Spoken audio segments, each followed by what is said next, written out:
Hi everyone, welcome back to the channel. So today we're going to be listening to the Freewheeling Bob Dylan for the very first time. After listening to Bob Dylan 1962, I'm genuinely blown away by Bob Dylan. I don't know what to call it. I don't know if you call that talent. I don't know if you call it self-awareness. I don't know if you call it hard work. I don't know if you call that studying. It's hard to put a label on that and say what was happening in the mind of this 20-year-old for him to be so incredibly self-aware, to have so much depth. And in the track that he dedicated to Woody Guthrie, I was just so impressed by what he did there, and I'm incredibly eager to see what he brings to the table on the Freewheeling Bob Dylan. So, before we jump in, I'm going to give us a bit of an overview so that we know what we're getting into. We are going to be doing a few documentaries and a few interviews. I believe one of them is going to be by Cynthia Gooding. I might be getting her name wrong. Forgive me. I'll put the correct thing on the screen.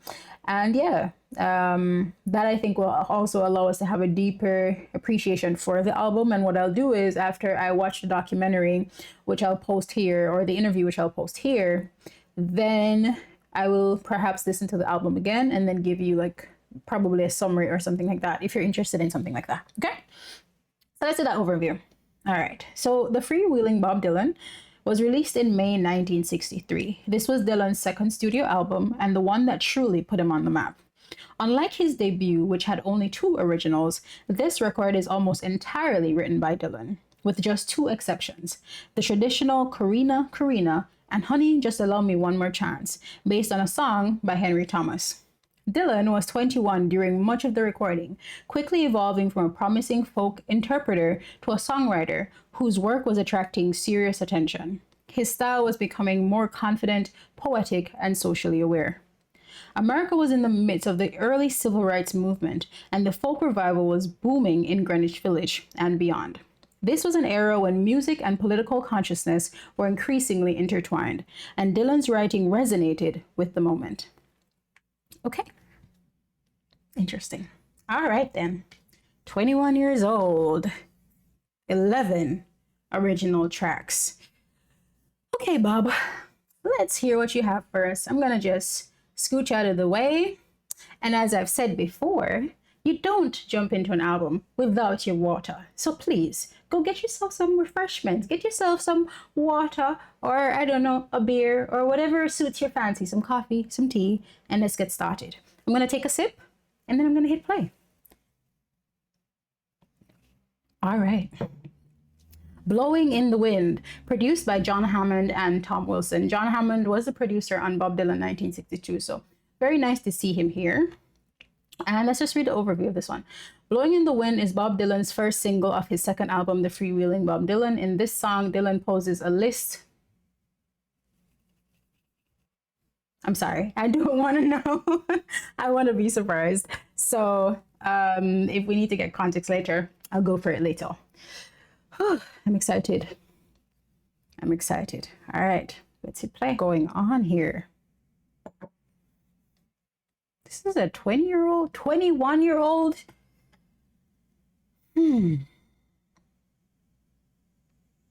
Wow. All right, let's pull that back from the top. I was checking my headphones because I'm hearing his voice here and his guitar here, and I'm just like, interesting. All right, let's go. Let me just also check that I have left and right on correctly. Okay, I do. All right. Wow, what an interesting track. How many roads must a man walk down before you call him a man? How many seas must the white dove sail before she sleeps in the sand? Yes, and how many times must the cannonballs fly before they're forever banned? The answer, my friend, is blowing in the wind. The answer is blowing in the wind.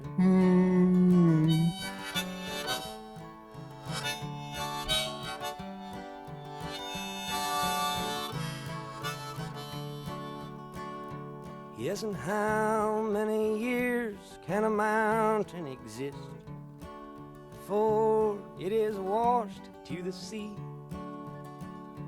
Yes, and how many years can some people exist before they're allowed to be free?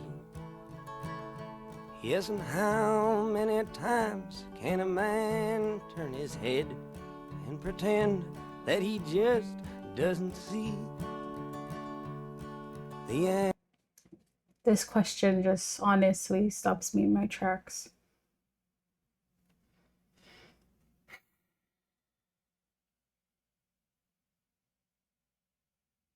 You know, I don't really know a lot about Bob Dylan, and I'm okay with that. I'm okay with finding about more about this person after we listen to this and after we watch the documentary and these different interviews that you've all suggested.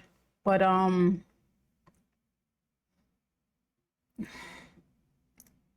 you know, I saw a comment recently that said that Bob Dylan wasn't brave to write Hurricane. That what was brave was how he sang it, which to me came across as absolutely absurd.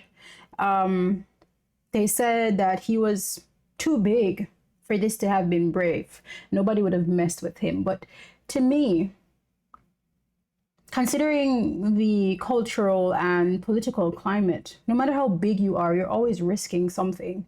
And to make a song dedicated to somebody that's not you, that it has so many people turned against them, to name names, even if this was your own artistic interpretation, to take a stand and to make a protest song, to me, is brave. And what I'm getting here from this very, very first song is that this was always a part of his spirit, that it's not for entertainment, it's not for myth making, as somebody else said. This is a person, to me, with a purpose. This is a person who wants to use their voice for something other than just, oh, you having a good time.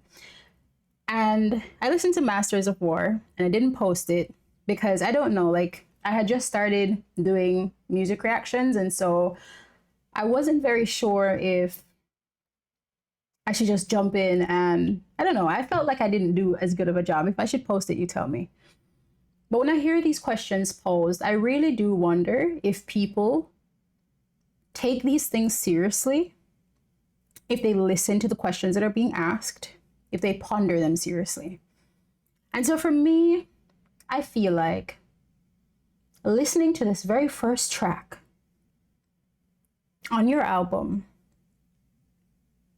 I take this with incredible seriousness. I do not take it as entertainment. I think it sets the tone for the album. And if this is about simply being an entertainer and not about being an educator and not about somebody who seriously ponders these things, then I must be tripping. I must be crazy or something. Because I don't know what 21-year-old is sitting down and asking these questions. How many roads must a man walk down before you can call him a man? How many seas must a white dove sail before she sleeps in the sand? And how many times must the cannonballs fly before they're forever banned? The answer, my friend, is blowing in the wind. And how many years can some people exist before they're allowed to be free? I mean, are we having the conversation or are we just here to be entertained? And perhaps this reaction video is not for everybody because I'm not going to just be jumping over the lyrics and saying this sounds fun, because I believe songs like this encourage discourse, encourage conversation, they encourage seeking. Are we here to seek? I don't know, but I am. And how many times can a man turn his head and pretend that he just doesn't see? This is this is myth making. This is just a joke. This is just for the fun of it. How many times are we going to turn our backs and pretend like we don't see what's going on around us? And how can a song released in 1963 still be so relevant? What, 60, 50 years later? Almost 60 years later? It appears that, like, too many of us were just entertained and not paying attention. How beautiful. 21 years old. How many times must a man look up before he can see the sky? Yes, and how many ears must one man have before he can hear people cry? Yes, and how many deaths will it take till he knows that too many people have died? The answer, my friend, is blowing in the wind. The answer is blowing in the wind.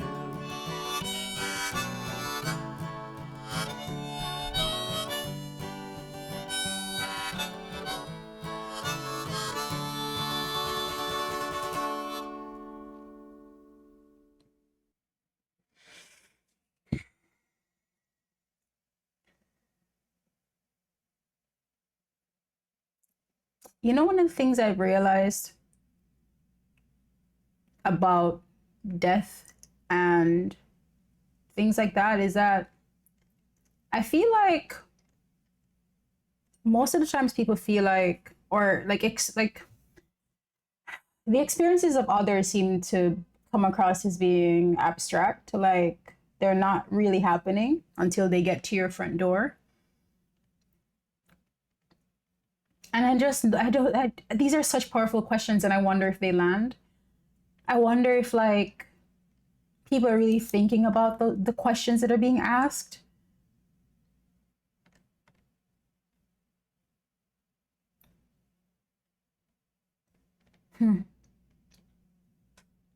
This is crazy. I think what surprises me, like, there are two things that surprised me here. It's the fact that this is the first song, and it's the fact that he's just 21. And I don't really know what to say.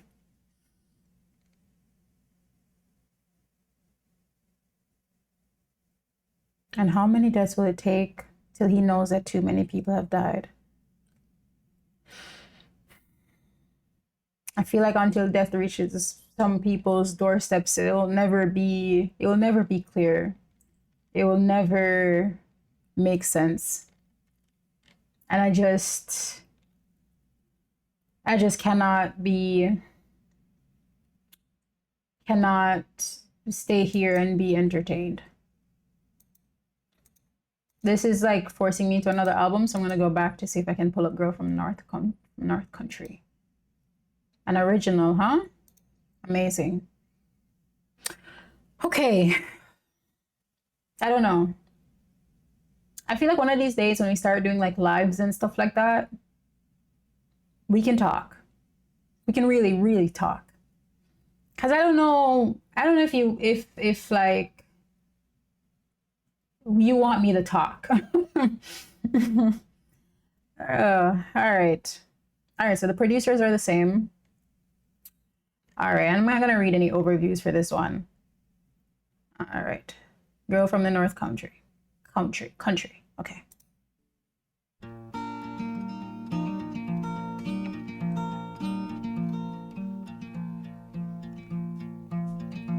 If you're traveling in the North Country Fire, where the winds hit heavy on the borderline, remember me to one who lives there, for she once was a true love of mine. If you go when the snowflakes storm, when the rivers freeze and summer ends, please see she has a coat so warm keep her from the howling winds.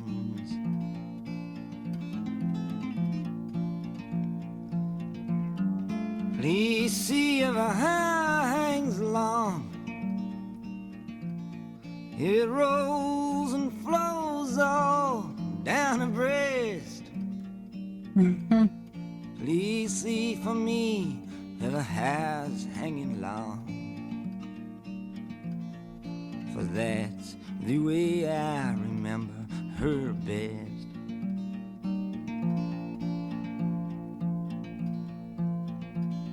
I'm wondering if she remembers me at all. Many times I've often prayed in the darkness of my night, in the brightness of my day. What an incredibly romantic song. I gotta hear it again. It's so sweet. They could just change the name of this song to Longing. He is longing for this person. Where they? Yeah, remember me to one who lives there. Please see, she has a coat so warm. Please see for me if her hair is hanging long. I think whatever, I don't know what device this is, but the way that he structures it, where there's a request in the third line, I love that. Also, the structure remains consistent throughout. Like, there's a question and then his sentiment. The question, sentiment, question, sentiment. I like it. It's very nice. That's romantic. Also, who is this person on the cover art? I mean the girl, not him. She's stunning. She looks so cute and I can't even see her face.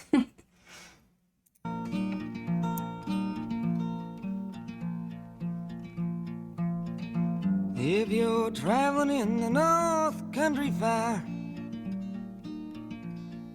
where the winds hit heavy on the borderline, remember me to one who lives there, for she once was a true love of mine. If you go when the snowflakes storm. I love the subtlety of the guitar too. It just really pairs perfectly. I was gonna say add to and elevates, but that's not what it does. It's almost like a pairing of wine with a beautiful meal. And like it's just perfectly matched. I don't know my wines, but this one seems dry or warm and earthy. For she once was a true love of mine. If you go when the snowflakes storm,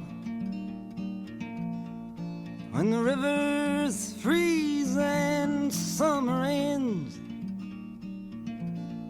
please see she has a coat so warm to keep her from the howling winds.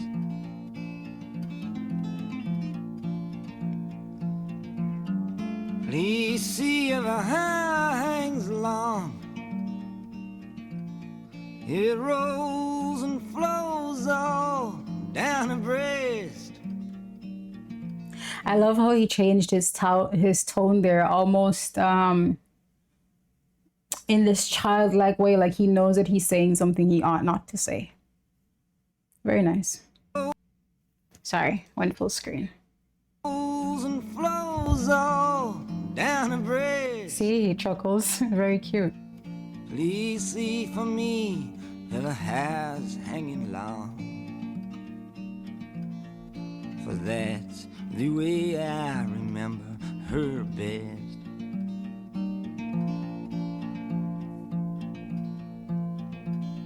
I'm wondering if she remembers me at all. Many times I've often prayed in the darkness of my night. He has a voice that just reaches you down to your soul. Like if you really like just sit with it and let his voice and the guitar and just kind of everything just kind of penetrate, it's just so beautiful. The way I remember her best.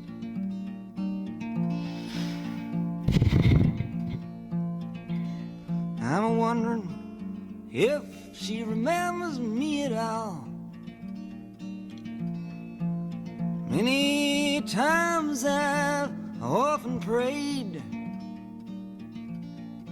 in the darkness of my night, in the brightness of my day.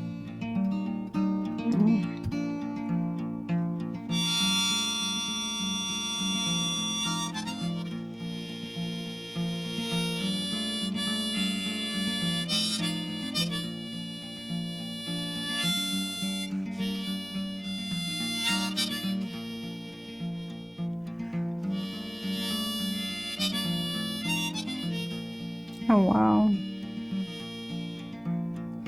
So if you're traveling in the north, What a beautiful job he did there.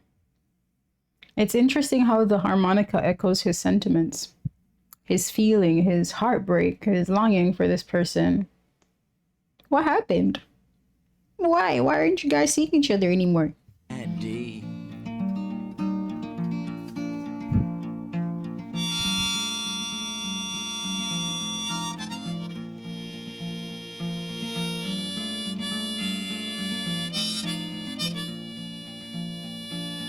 Hmm.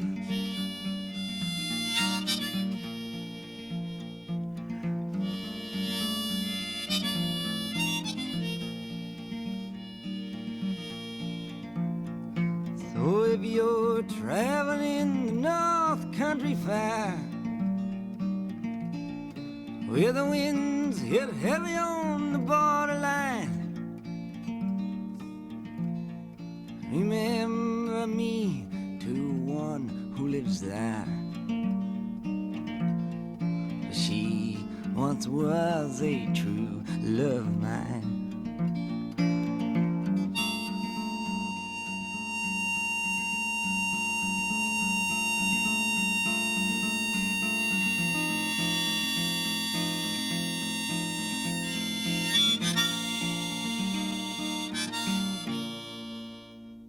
Wonderful job. That's beautiful. And the next track is Masters of War, something that I said that I've heard before. My mic is starting to abandon us. Allow me a moment to try to see if I could fix that. All right, so next we're gonna get to Masters of War. I've heard Masters of War before, but why not listen to it again? I didn't know that Masters of War would be on this. Live in Brisbane, 1978. Those keep on being suggested to me, even though I'm not trying to listen to those. All right, let's go. Come, you masters of war, you that build the big guns. Since I've heard this before, I think we could actually look at the overview for this one. One of Dylan's fiercest songs, Masters of War, protests not only the Vietnam War, but war in general. It demonstrates the real nature of war, though the masters who initiate and orchestrate the wars are safe in their homes, while normal and usually young people are forced to go out to fight and fear for their lives. The song also discusses philosophical questions such as whether a war can really be won, which, yeah, that was something I missed during my original reaction to the song. I remember just thinking to myself, like, I think he says, like, can a war really be won? Or you want us to believe? Yeah, that's what he says. You want us to believe that a war can be won. I love that he said that. Though I didn't mention it in the song. I saw it when I listened to it again. He borrows the melody from the late medieval English folk song Nottingham Town. Okay. The song had been forgotten until Gene Ritchie recorded it in 1960 and brought it to the folk revivalist community. Dylan must also have appreciated the lyrics of Notamon Town, which are as mesmerizing and Dylanesque as its tune. Okay. All right, yeah, let's listen to it.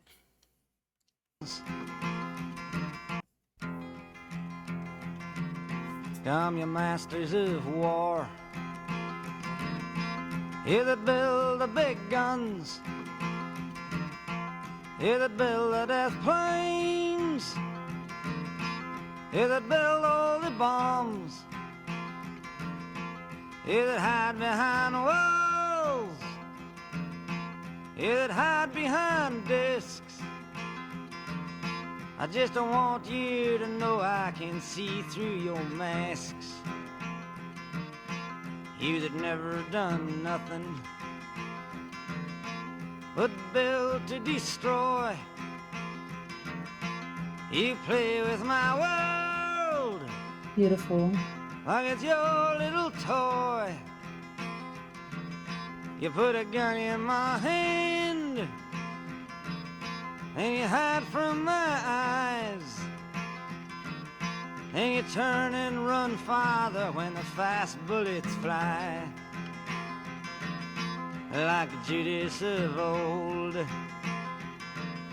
you lie and deceive. A world war can be won.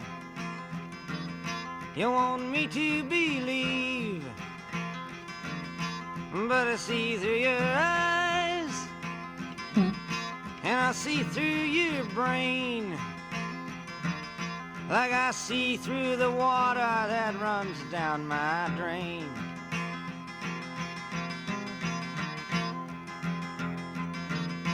You fasten all Beautiful. the triggers for the others to fire, and then you sit back and watch when the death count gets higher. You hide in your mansion while the young people's blood flows out of their bodies and is buried in the mud. You've thrown the worst fear that can ever be hurled, fear to bring children into the world, for threatening my baby, unborn and unnamed. You ain't worth the blood that runs in your veins. How much do I know? You know what's interesting is like when I heard this the first time, and I'll upload it and you can see it. Is that when I remember thinking to myself that like you're never, and I said it, you're never too young to join the conversation. You're never too young to give your opinions. If anything, you're exercising that inside of yourself, and maybe you don't say it as eloquently as Bob does here, but you're lending your voice to the conversation, and that matters. You're seeing something wrong with the world and you're saying it, and that matters. But I thought to myself, he sounds like he sounds like an old man. Why is he like he's saying he's young, but like he was totally right. How interesting. For threatening my baby unborn and unnamed, you've thrown the worst fear that can ever be hurled. Like threatening something, someone that does not exist. I'll put the reaction up so that you could see it. But I remember just like, saying, and I think it was like just the primary question is, at the end of the day, this song is clearly addressed to someone, to someone's. And I'm just curious, did they get the message? Did anybody say to themselves, you know what I'm doing is wrong. Let me back away from this and not do this again? And it's one of the reasons I say that music really should be studied in schools because, you know, these conversations are important for young people to have, for the future leaders of our countries and of the world to have. Because if the people who are already like in power aren't looking at these questions seriously and are batting it aside and saying, oh, this is just entertainment, I do not care, then who's going to look at this seriously and really make the adjustment that he's asking about?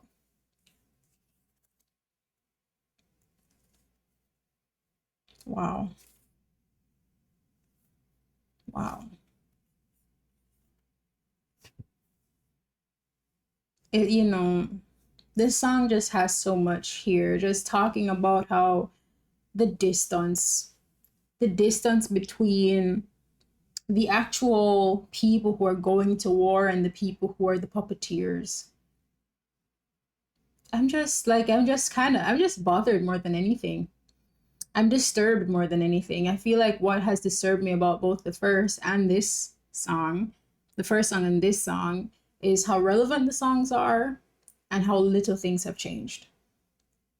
And every time I hear songs that intend to challenge, intend to sway, I wonder if anybody was challenged and swayed. And I wonder what can we do to bring these conversations to the forefront so that we're not just skipping over it and being entertained by it, because this is not entertainment. These are real lives. These are real people. You have never done nothing but build to destroy. You play with my world like it's your little toys. Your little toy. You put a gun in my hand and you hide from my eyes. Yeah. There's like, there are people sending you to war and you've never met them. There are people sending you to kill other people and they don't even know your name.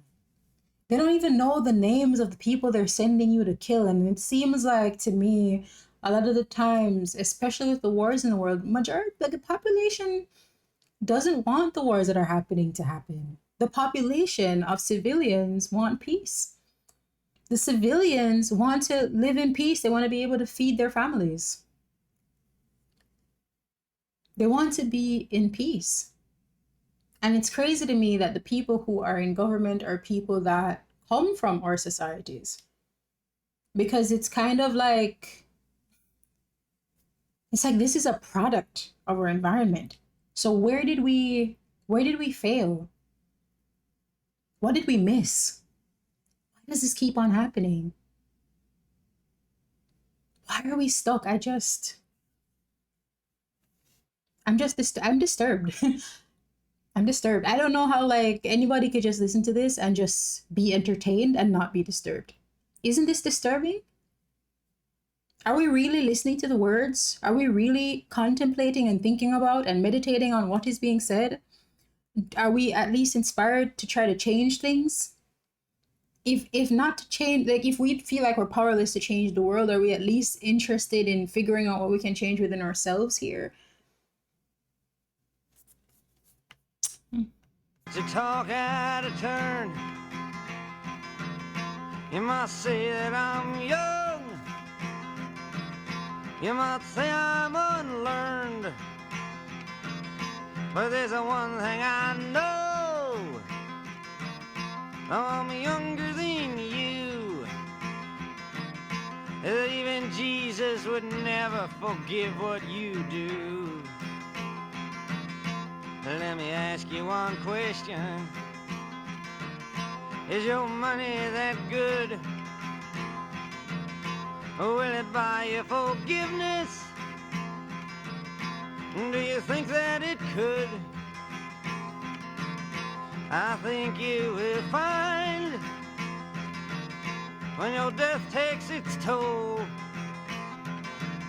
all the money you made will never buy back your soul.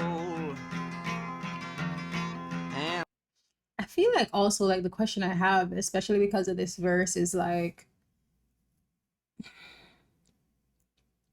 why is it that human beings are like so short-sighted where like money is such a massive motivator? to the point where like you compromise your integrity, you're willing to kill people, entire families, entire races, destroy entire countries, and it's worth it because you got like a pay bump, because you're able to drive around in a piece of metal, because you can live in a house or in a mansion or something with how many rooms that you can only occupy one space at a given time, so that you can wear nice clothes. I just I just don't get it. I wish I could like talk to people like that, because I mean, I grew up really, really, really poor, like dirt poor. And like some of the best joys in my life were simply just like being able to eat something and play with my friends, or play with my dolls that I made out of plastic bottles. You know, I really just don't get it.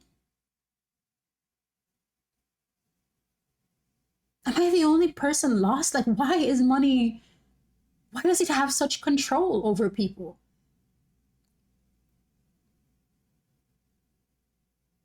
Will it buy you forgiveness? I don't think they care about forgiveness, Bob. I don't think they care. It's like they're caught up in some sort of trance or something. Their soul? Do they even know what that means? I don't get it. I don't get it. And I hope that you die, and your death will come soon. I follow your casket by the pale afternoon, and I watch while you're lowered down to your deathbed, and I stand over your grave till I'm sure that you're dead.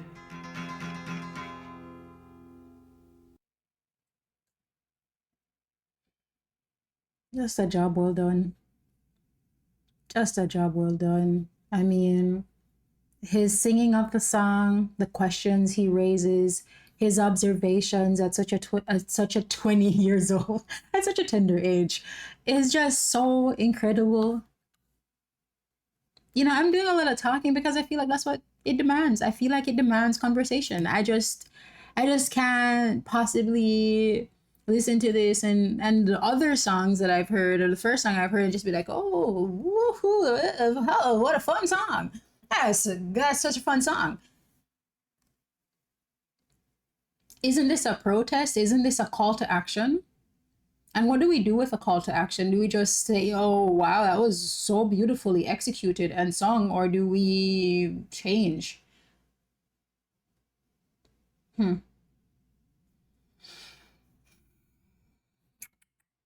All right. Down the Highway is the next song up. And I just got to go back again because I don't know what's going on. All the songs are being linked to different things. That's okay, though.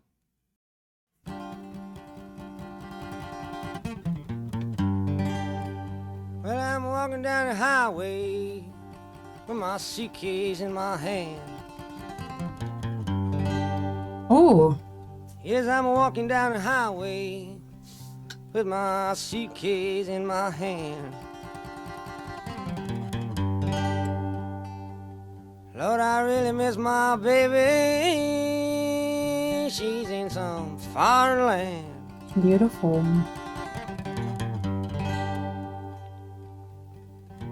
Well, your streets are getting empty. Lord, your highway's getting filled. And your streets are getting empty, and your highway's getting filled. A good Well, the way I song. love that woman, I swear it's bound to get me killed.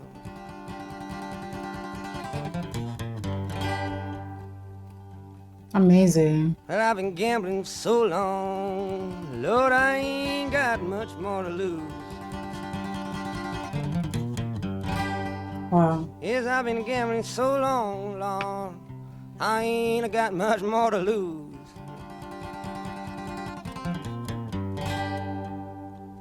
Right now I'm having trouble. Please don't take away my highway shoes.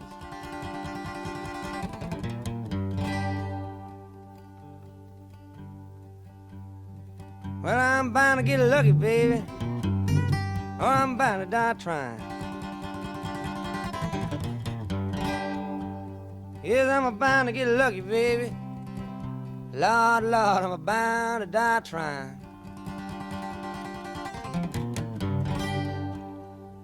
Well, meet me in the middle of the ocean, and we'll leave this old highway behind.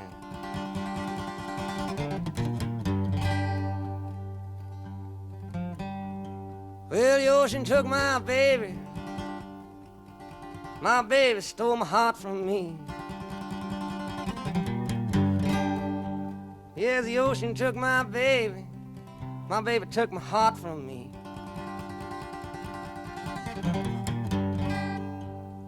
She packed it all up in a suitcase. Lord, she took it away to Italy. Italy. So I'm walking down your highway just as far as my poor eyes can see. Yes, I'm walking down your highway just as far as my eyes can see.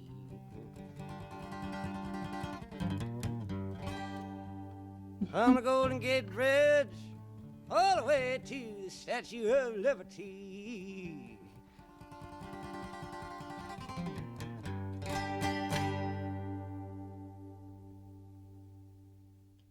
I feel like what I enjoyed the most about this track is, well, I enjoyed two things really.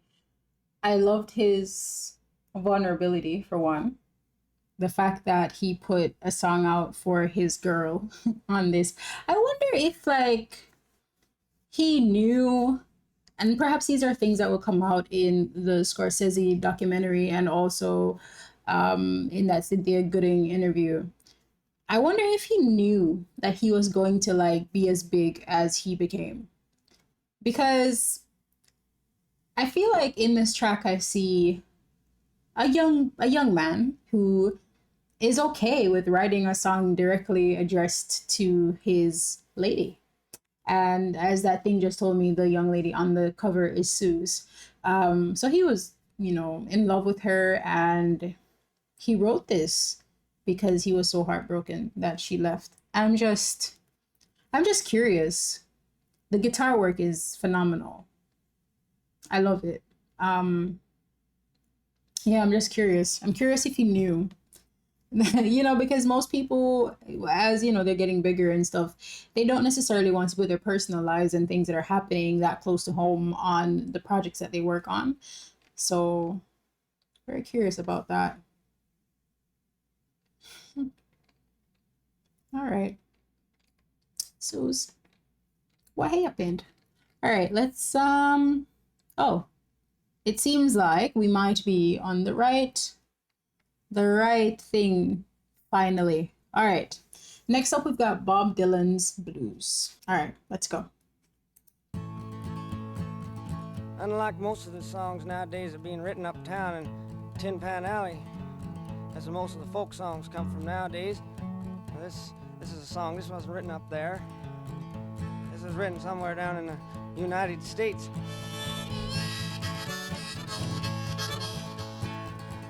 Well, the Lone Ranger and Tonto, they're riding down the line, fixing everybody's troubles, everybody except mine. Someone must have told them that I was doing fine.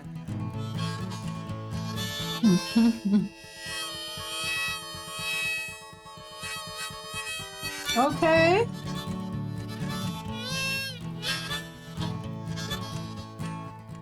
All you 5 and 10 cent women with nothing in your heads. I got a real gal I'm in loving, Lord, I love her till I'm dead. Go away from my door and my window too, right now.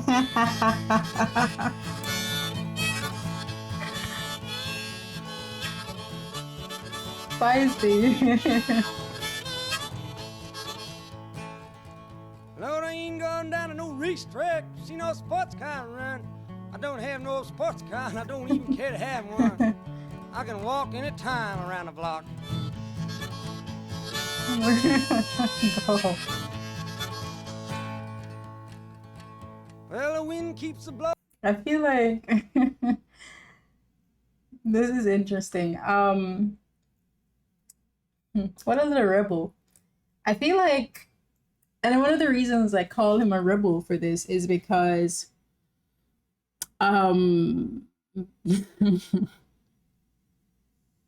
it's so easy for young people to become swept up with the time, to become swept up in whatever is happening around them, whether it is, you're getting a lot of attention from girls, or people are super interested in cars or fashion or whatever. This reminds me a lot of Nina Simone's My Baby. I don't know if that's the correct name of the song, but she says her baby doesn't care for clothes. He doesn't care for high town places. And this feels a lot like that song, almost like it's her baby who's made this song, because he says, "Oh, you 5 and 10 cent women with nothing in your heads. I got a real gal I'm loving. And Lord, I love her till I'm dead. Go away from my door and my window too." I love that. Go, Bob. You tell them. And he said, "I ain't going down to no racetracks, sports car run. I don't have no sports car, and I don't even care to have one. I can walk anytime around the block." I love that. What a rebel. I like that. And you know what I love the most about this is when listeners hear songs, especially young people, it gives them an opportunity to have something to emulate. Because if all you're hearing and all you're emulating is just, I don't know, car, jewelry, money, worshiping these things, worshiping having 10 dozen women, then who's helping you to stay grounded? I think this is just a wonderful song for a young man to just feel confident in, yes, I have somebody that I'm in love with. Yes, I will not be chasing a bunch of girls. No, I don't need a car. I'm okay with walking. Like, more of these things in songs, please. I'm gonna pull it back because I'm really enjoying that one. Bob Dylan's Blues. Also, this line is incredibly funny. Well, the Lone Ranger and Tonto, they are riding down the line, fixing everybody's troubles, except mine. Somebody must have told him that it was doing fine. Funny. Unlike most of the songs nowadays are being written uptown in Tin Pan Alley, as most of the folk songs come from nowadays. Now this is a song, this wasn't written up there. This was written somewhere down in the United States.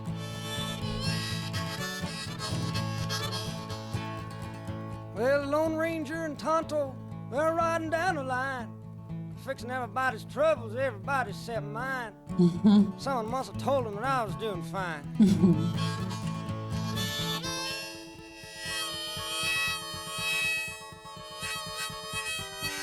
Nice guitar.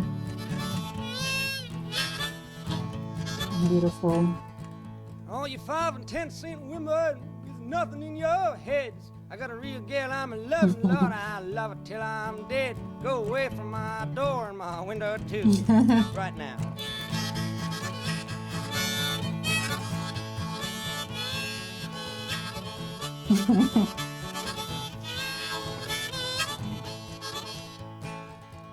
Lord, I ain't going down to no racetrack, see no sports car run.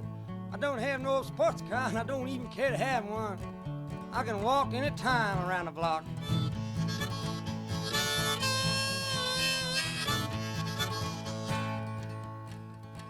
Well, the wind keeps a-blowing me up and down the street, with my hat in my hand and my boots on my feet. Watch out so you don't step on me. Oh, yeah.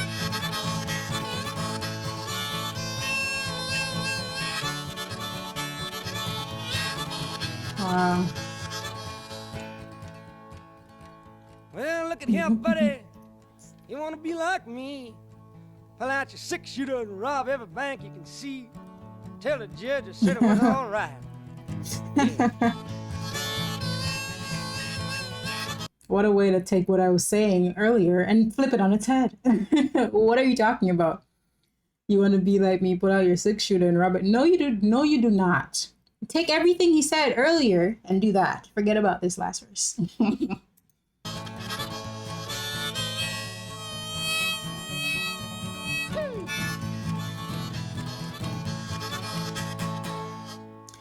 If there were where do people play folk songs? In pubs? In, I don't know, where do you go to dance to folk songs? Because I can see myself dancing on an open floor with like wooden floor. Yeah, just having a great time. That's so good. Why did he say this? Please tell me why. You want to be like me? Pull out your six shooter and rob every bank you can see. To the judge, I said it was all right.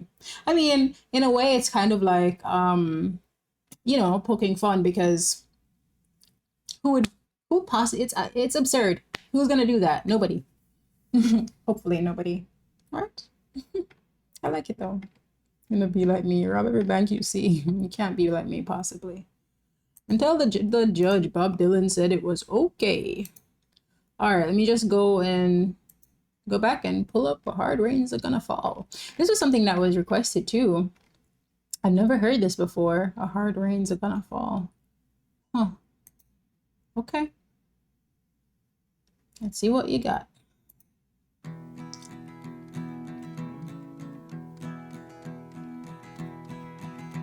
Oh, where have you been, my blue-eyed son?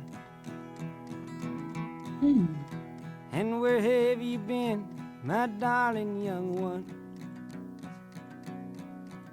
I've stumbled on the side of 12 misty mountains. I've walked and I crawled on 6 crooked highways.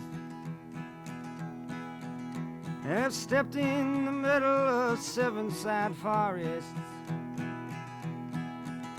I've been out in front of a dozen dead oceans. I've been 10,000 miles in the mouth of a graveyard. And it's a hard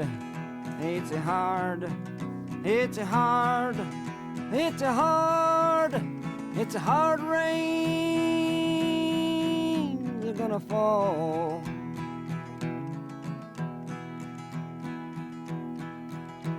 Oh, what did you see, my blue-eyed son? And what did Oh, interesting. You see, even though I do like having the lyrics before me, I feel like I don't want to have the actual interpretation of the song revealed to me, because I want to be able to take my own meaning from it and like try to understand for myself what the song means. I think this is one of the things that happens with art, is that as things change, things kind of take on new meaning for the audience, because things are changing. And so it's not going to necessarily mean the same to the audience as time passes and as their experiences change. For me, in verse one, it just came across as like a literal conversation with a son, and kind of speaking about this experience of being a parent, of being, somebody older and having just gone through life. He said, I've stepped in the middle of 7 sad forests. I've been out in the front of a dozen dead oceans. I've been thousands of miles in the mouth of a graveyard. I mean, this is incredible writing. All right, let's keep on going. And then, I'll come back and look at like what the actual interpretation is. Maybe. did you see, my darling young one? I saw a newborn baby with wild wolves all around it. I saw a highway of diamonds with nobody on it. I saw a black branch with blood that kept dripping. I saw a room full of men with their hammers a-bleeding. I saw a white ladder all covered with water. I saw 10,000 talkers whose tongues were all broken. So guns and sharp swords in the hands of young children. And it's a hard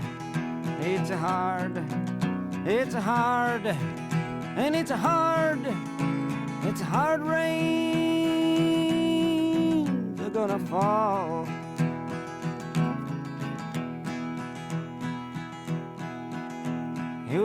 It's interesting. I feel like this again speaks to inaction. And, unfortunately, I did see this thing about the Cuban Missile Crisis here. And of course, it does sound like war based on a lot of what he said here in verse 2. But here, 10,000 talkers whose tongues are all broken, because like you guys can't do anything. You can't speak of anything. Just that inaction again. Gosh. Okay, let's keep going. What did you hear, my blue-eyed son? And what did you hear, my darling young one? I heard the sound of a thunder that roared out a warning. I heard the roar of a wave that could drown the whole world. I heard 100 drummers whose hands were ablazing. I heard 10,000 whispering and nobody listening. I heard one person starve, I heard many people laughing. I heard the song of a poet who died in the gutter. I heard the sound of a clown who cried in the alley. And it's a hard, it's a hard, it's a hard, it's a hard, it's a hard rains are gonna fall.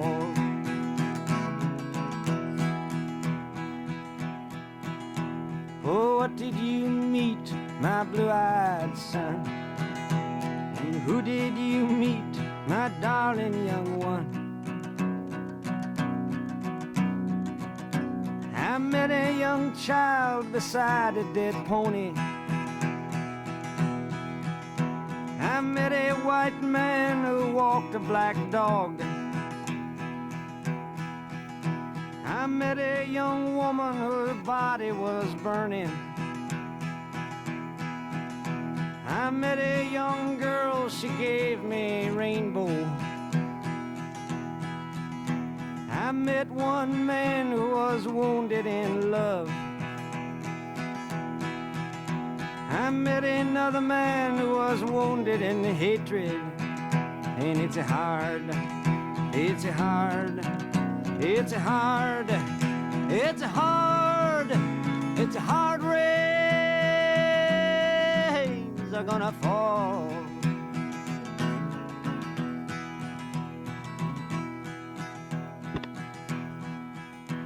And what'll you do now, my blue-eyed son? And what'll you do now, my darling young one? I'm a-going back out for the rain starts a-falling. I'll walk to the depths of the deepest dark forest, where the people are many and their hands are all empty, where the pellets of poison are flooding their waters, where the home in the valley meets the damp, dirty prison.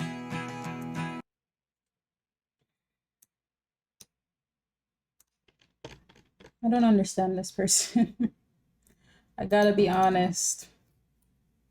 I don't understand how you're this age and you're writing like this. I don't understand why you're writing like this. I can't begin to understand what kind of conversations he was having and the kind of people he was talking to, and the literature he was reading and the news reports he must have been seeing. Like what's going on? What's compelling you to write these things? And clearly, my interpretation of the first verse was perhaps a bit simplistic. Because by saying my blue-eyed son, it doesn't literally mean his son. It doesn't have to mean that. It could just mean like, like, I don't know, sons of the country or something. And that's what I'm getting from it. All right, let's listen to it again. Interesting.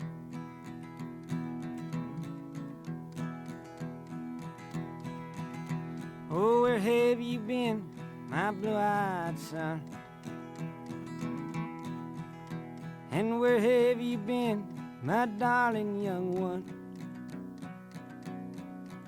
I've stumbled on the side of 12 misty mountains.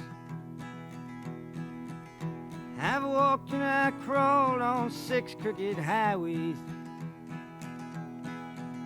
I've stepped in the middle of 7 sad forests. I've been out in front of a dozen dead oceans. I've been 10,000 miles in the mouth of a graveyard. So for me, in terms of this first verse, what I'm getting is that a question is being posed. Sometimes he says, what have you seen? Who have you met? What have you heard? And, you know, because he's asking the question and also answering the question as the person he's asking, he's telling us what the experiences were. And it sounds to me like this person might be coming from war or from, you know, some different country or something. And so like we're getting to experience this in a way, because where have you been? I believe it says, what have you seen? What did you hear? Right? Who have you met? And what will you do now? Interesting structure, because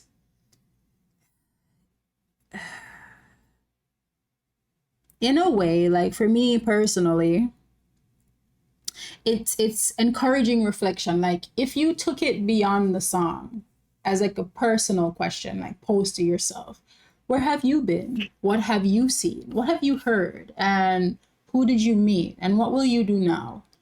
Yes, the writer and or Bob is telling us that this telling us the story of this person, but also I don't know, I feel like it's just asking the listener to also take part in this, not to be passive, to really challenge yourself and ask yourselves these questions.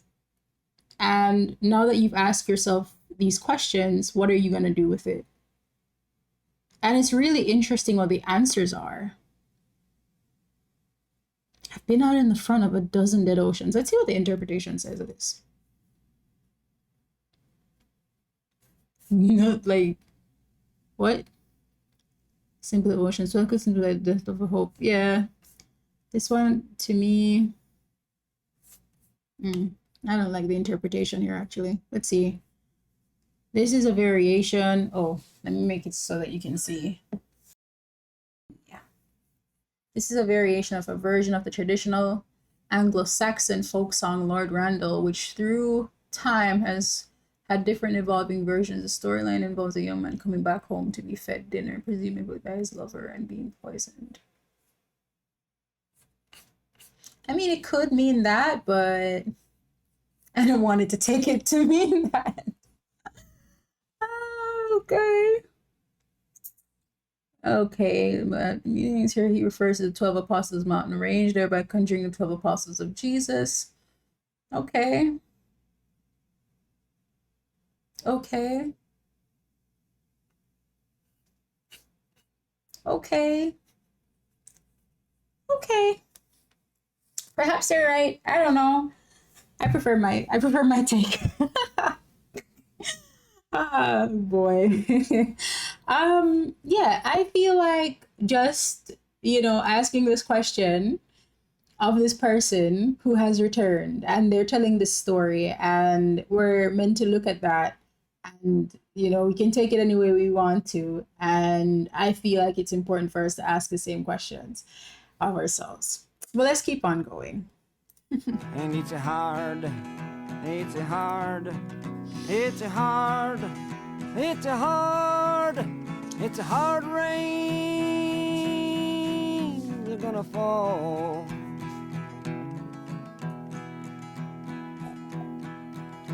Oh, what did you see, my blue-eyed son?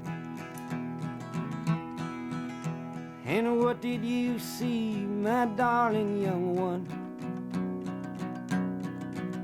I saw a newborn baby with wild wolves all around it. I saw a highway of diamonds with nobody on it. I saw a black branch with blood that kept dripping. I saw a room full of men with their hammers a-bleeding. I saw a white ladder all covered with water. I saw 10,000 talkers whose tongues were all broken. I saw guns and sharp swords in the hands of young children. And it's a hard, and it's a hard,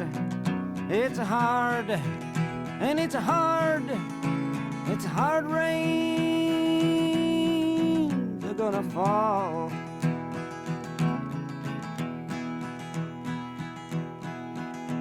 What did you hear, my blue-eyed son? For that verse, I just felt like he just saw a dying world. A dying world. And I feel like I like the interpretation of this where it says, sometimes I mix this up. The way to freedom is covered and inaccessible, like the social ladder that any American could supposedly climb with hard work alone. It is now slippery, making this already difficult journey nigh or impossible. I like that. I like that interpretation for sure. So like to me, I just interpret this as a dying world, you know, a highway of diamonds with nobody on it, meaning opportunities, but nobody can be on that road. There, nobody is actually getting the opportunities that are being presented. There's a newborn baby surrounded by wild wolves. This could mean, to me, I pictured actual people, not wolves. I pictured wolves in sheep's clothing, people who are preying on this new child who's just entered the world. Yeah, interesting. Yeah. This is a variation of a version of the traditional Anglo-Saxon folk song Lord Randall, which through time has had different evolving versions. The storyline involves a young man coming back home to be fed dinner, presumably by his lover, and being poisoned. I mean, it could mean that, but I don't want it to take it to mean that. Okay. Okay, but meanings here, he refers to the 12 Apostles mountain range, thereby conjuring the 12 Apostles of Jesus. Okay. Okay. Okay. Okay. Perhaps they're right. I don't know. I prefer my take. Oh boy. Yeah, I feel like just, you know, asking this question of this person who has returned and they're telling this story and we're meant to look at that and, you know, we can take it any way we want to. And I feel like it's important for us to ask the same questions of ourselves. But let's keep on going. And it's a hard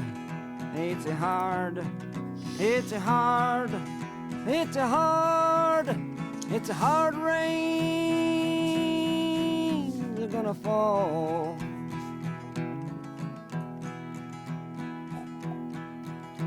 Oh, what did you see, my blue-eyed son? And what did you see, my darling young one? I saw a newborn baby with wild wolves all around it. I saw a highway of diamonds with nobody on it. I saw a black branch with blood that kept dripping. I saw a room full of men with their hammers a-bleeding. I saw a white ladder all covered with water. I saw 10,000 talkers whose tongues were all broken. I saw guns and sharp swords in the hands of young children. And it's a hard,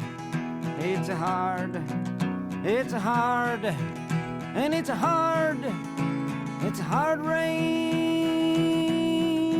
they're gonna fall.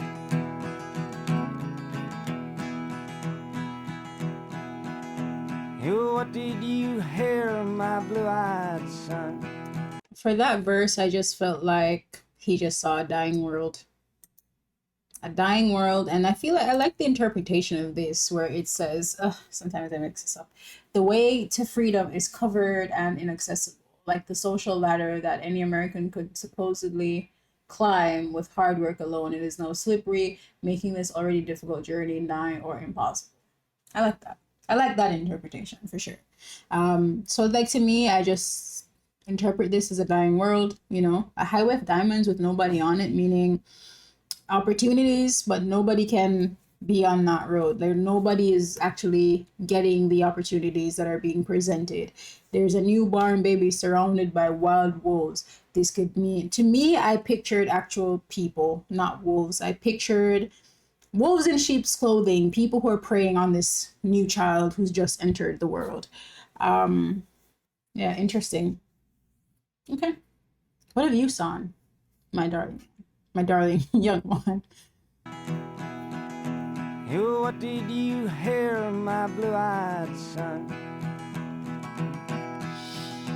And what did you hear, my darling young one? I heard the sound of a thunder that roared out a warning. I heard the roar of a wave that could drown the whole world. I heard 100 drummers whose hands were ablazing. I heard 10,000 whispering and nobody listening. I heard one person starve, I heard many people laughing. I heard the song of a poet who died in the gutter. I heard the sound of a clown who cried in the alley. And it's a hard, it's a hard, it's a hard, it's a hard, it's a hard rains are gonna fall.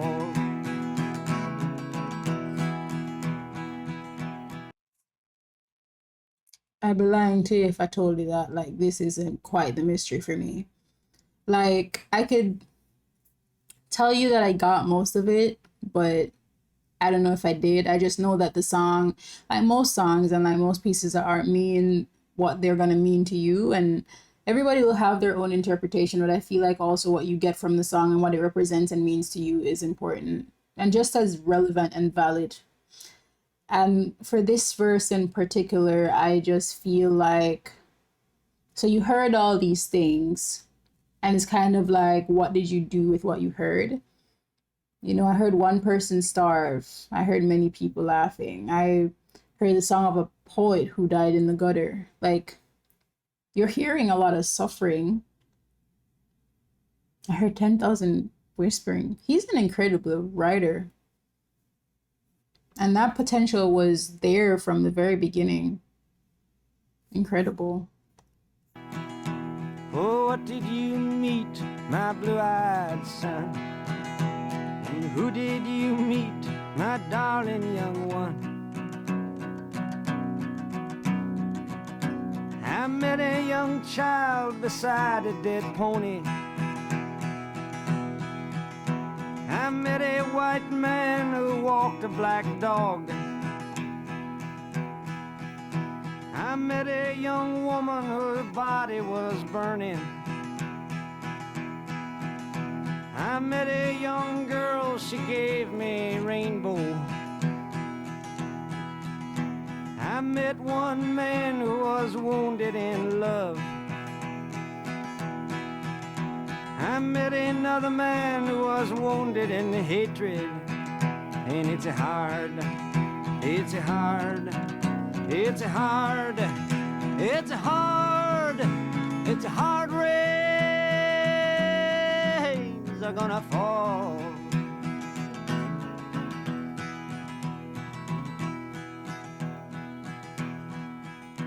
And what'll you do now, my blue-eyed son?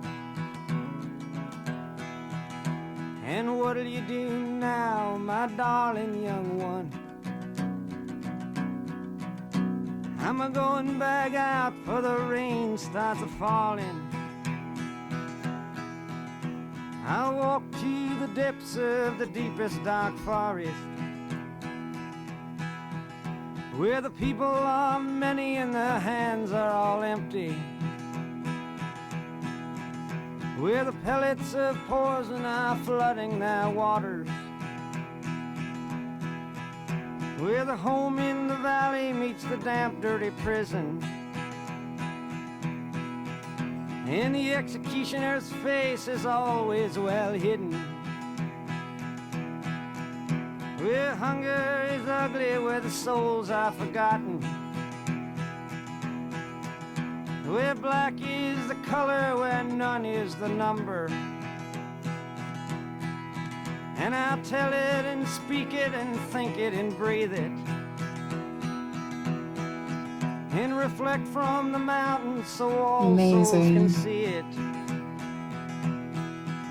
And I'll stand on the ocean until I start sinking, but I'll know my song well before I start singing. And it's a hard, it's a hard, it's a hard, and it's a hard rains are gonna fall.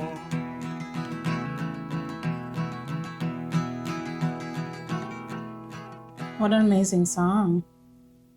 What an amazing song. I'm going back out before the rain starts a-falling. Like, what I'm getting is that all of these things are going to come to a heel. They're gonna explode into a hard rain if we don't do something, if we do not act. And I feel like the gem, the yolk, the sauce is in this final verse where it tells you what this person is going to do to all that they have received, what they've heard, what they've seen, where they've been, the action that they're going to take. And I feel like even if you were asked the same questions and then you're clueless about what you're going to do, the blueprint has been laid out for you here, where the people are many and their hands are all empty.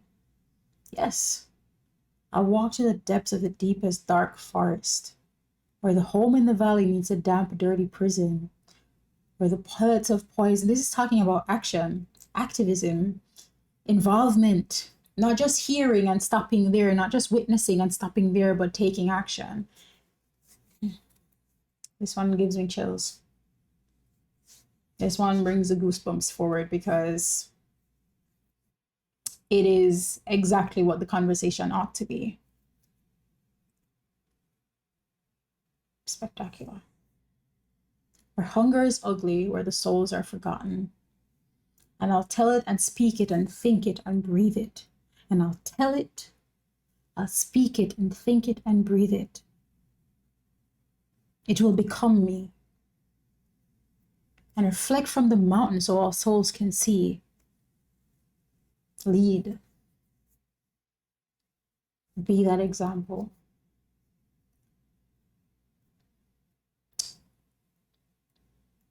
Incredible writing. Simply incredible writing. I feel like, again, the thing that just troubles me about this is just the fact that the song is calling for action, yet I don't know if anybody took action.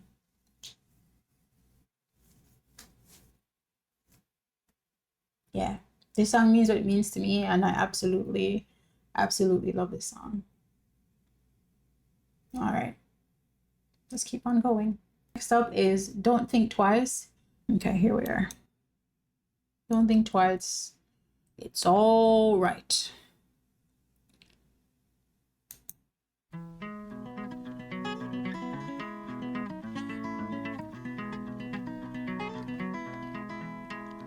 Well, it ain't no use to sit and wonder why, baby. even you don't know by now. And it ain't no use to sit and wonder why, babe. It'll never do somehow. When your rooster crows at the break of dawn, look out your window and I'll be gone. You're the reason I'm a-traveling on. But don't think twice, it's alright.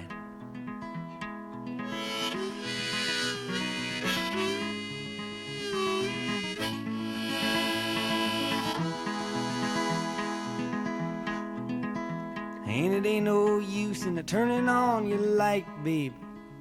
The light I never knowed.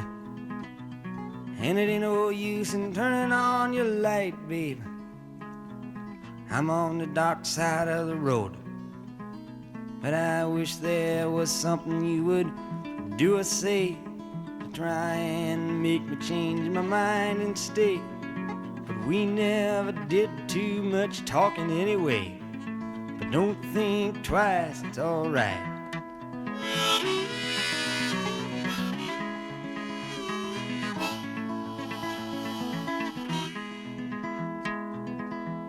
So it ain't no use in calling. Gosh.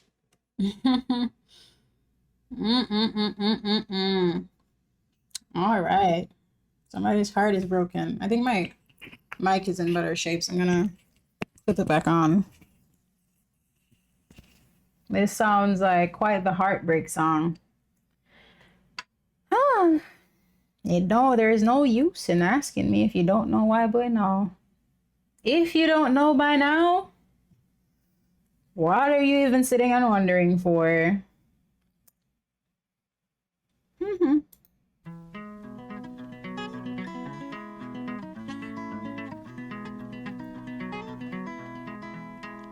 Well, it ain't no use to sit and wonder why, baby.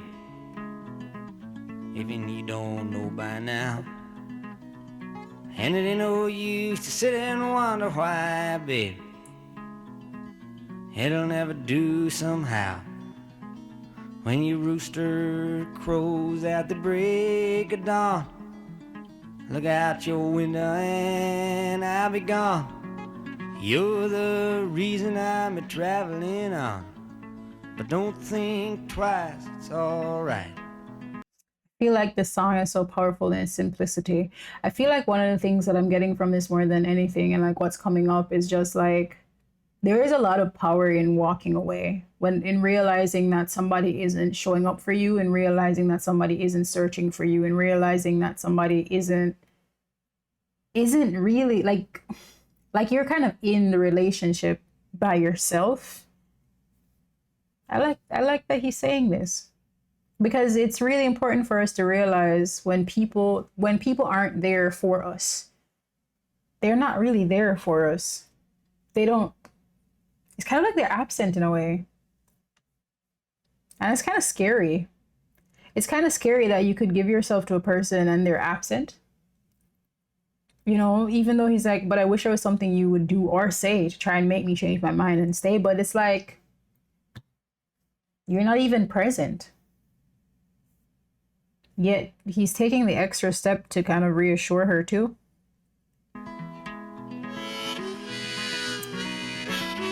How sad.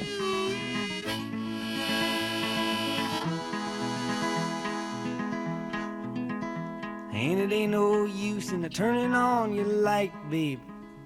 The light I never knowed. And it ain't no use in turning on your light, babe. I'm on the dark side of the road. But I wish there was something you would do or say to try and make me change my mind and stay. But we never did too much talking anyway. But don't think twice, it's alright.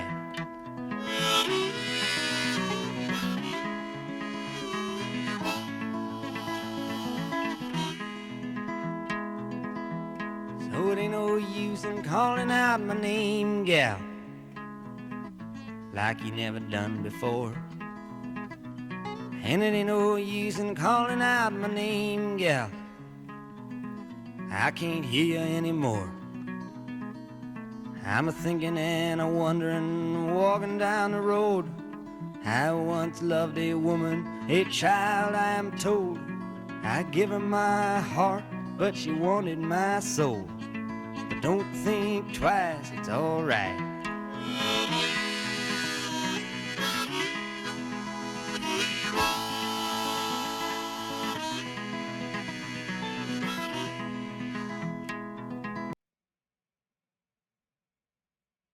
Or once of a woman, a child I'm told. I give her my heart, but she wanted my soul. She was a child, right? She wasn't like grown. Like you give her so much of you, but yet she wants more. This is such a sad song. So long, honey baby, where I'm bound, I can't tell. Goodbye is too good a word, babe, so I just say fare thee well. I ain't saying you treated me unkind. You could have done better, but I don't mind. You just kinda wasted my precious time. But don't think twice, it's alright.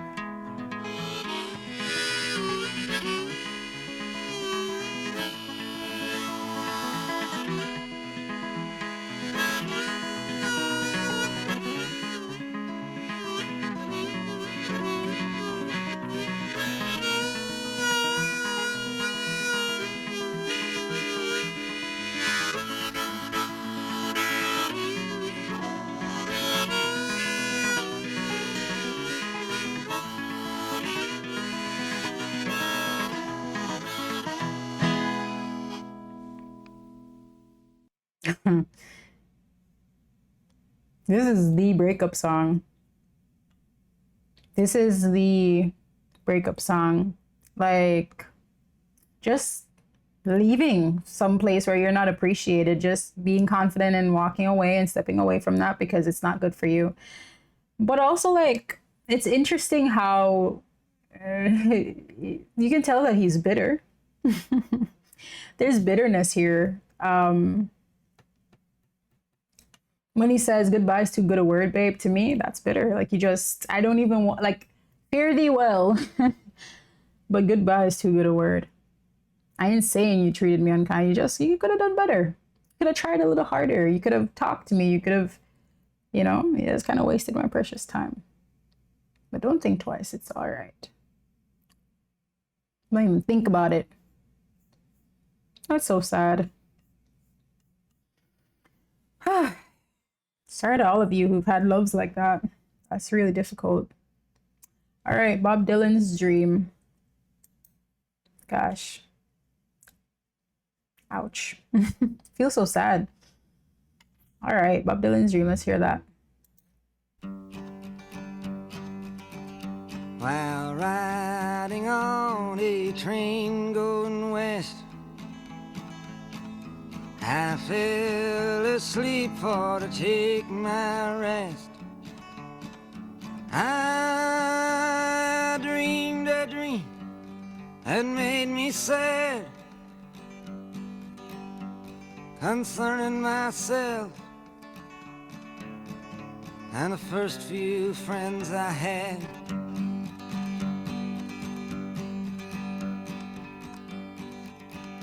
With half-damp eyes I stared to the room where my friends and I'd spent many an afternoon. Well, we together weathered many a storm, Beautiful. laughing and singing till the early hours of the morn.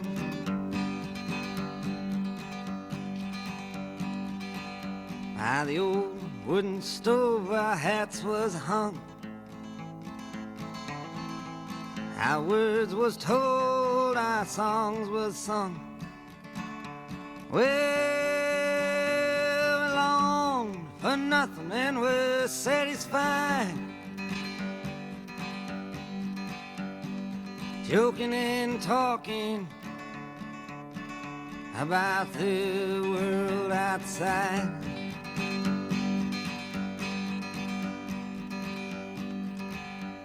With hungry hearts through the heat and cold,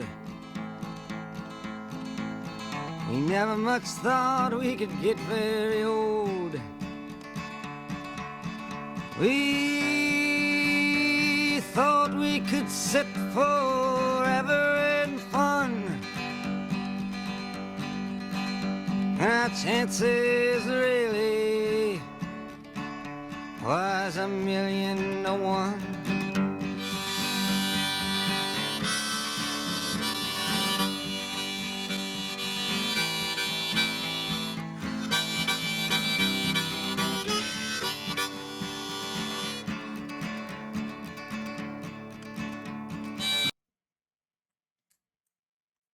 I think more than halfway into the album, I feel like the overwhelming sentiment I'm having and feeling I'm having is that I wish I had grown up listening to this album. I wish it was something that was played in my house. I wish, I remember I was recently watching, what's it called? Why is the name escaping me? The name is escaping me. If it comes to me, then I'll tell you. It's like right there. Like it's right there on the tip of my tongue, and I can't remember the name of the TV show. Peary. Okay, I found it. Little House on the Prairie. So watching Little House on the Prairie, I've something about that TV show for me just gives me the feeling of what the world is ought to be, with a family who loves each other, with a mother who shows up and is confident and feisty and hardworking and soft. All of these different things that are just in that show. The little experiences with the children and all that they go through. There are so many lessons within that show to be taken with you. It's like Little House on the Prairie is almost like a fantasy of a world that you wish would exist. And I wish I would have grown up with that, because it kind of reveals to me what a healthy family structure is supposed to look like. And as I'm listening to this album, I just have this feeling in my spirit and in my heart that if I had grown up listening to this album, if I had grown up meditating on these words, perhaps I would have been better for it. And, I'm happy for all of you who got the opportunity to grow up listening to this, to just see yourself in Bob Dylan and to learn things from him, because these are lessons worth learning.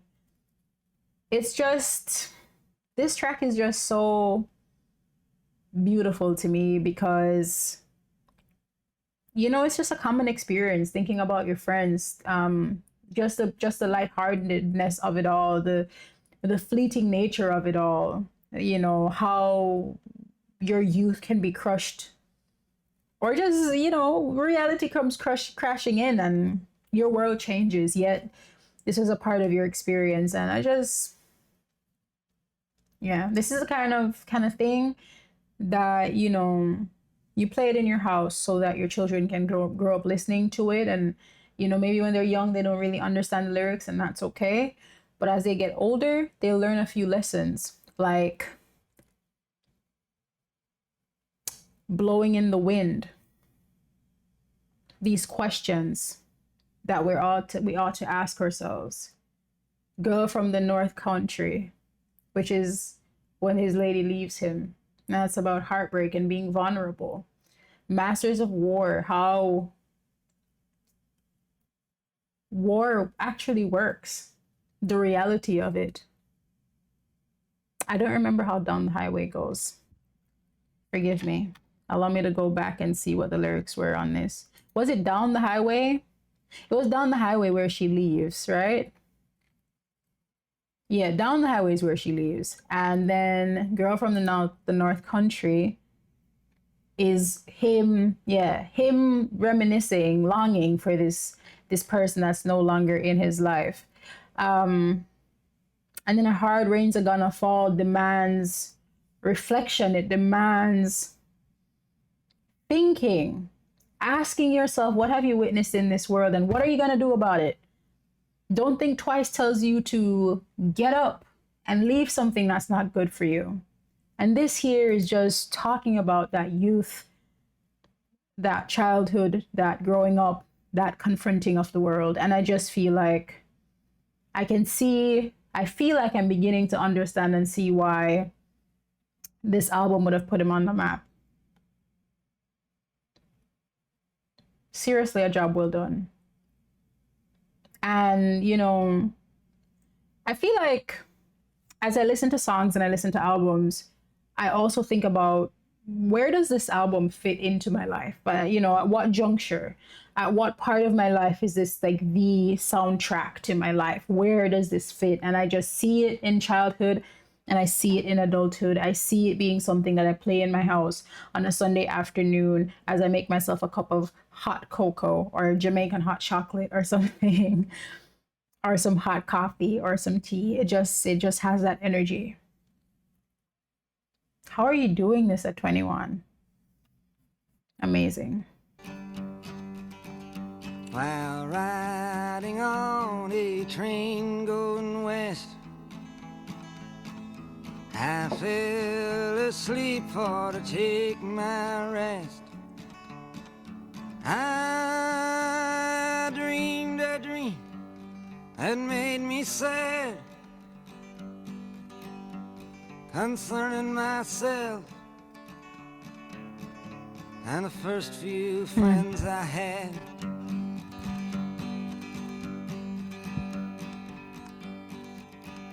With half-damp eyes I stared to the room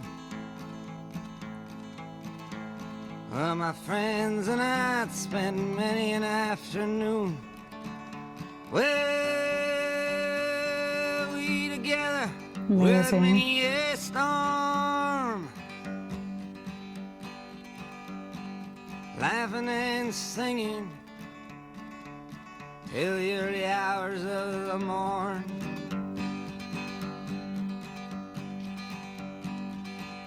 By the old wooden stove our hats was hung, our words was told, our songs was sung. Well, we longed for nothing and were satisfied. Amazing. Oh. Joking and talking about the world outside.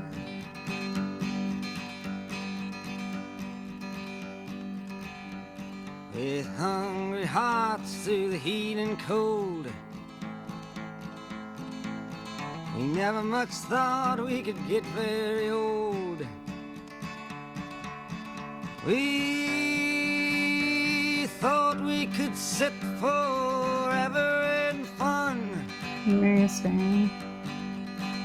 And our chances really was 1,000,000 to 1.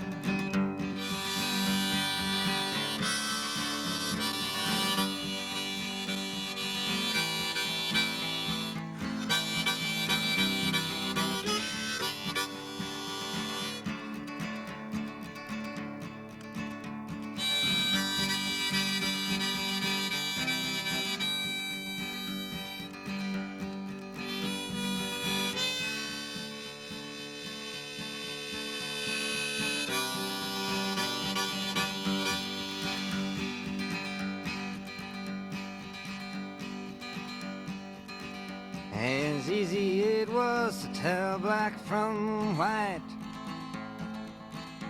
it was all that easy to tell wrong from right.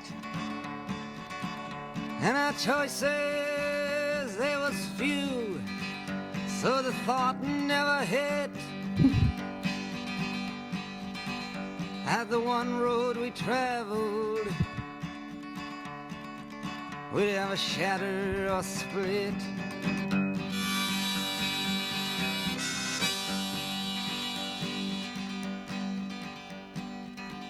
How many a year has passed and gone? Many a gamble has been lost and won, and many a road taken by many a first friend, and each one I've never seen again.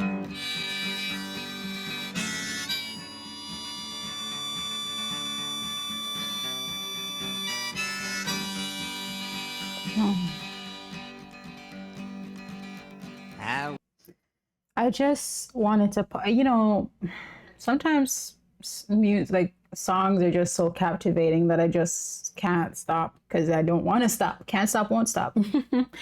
um,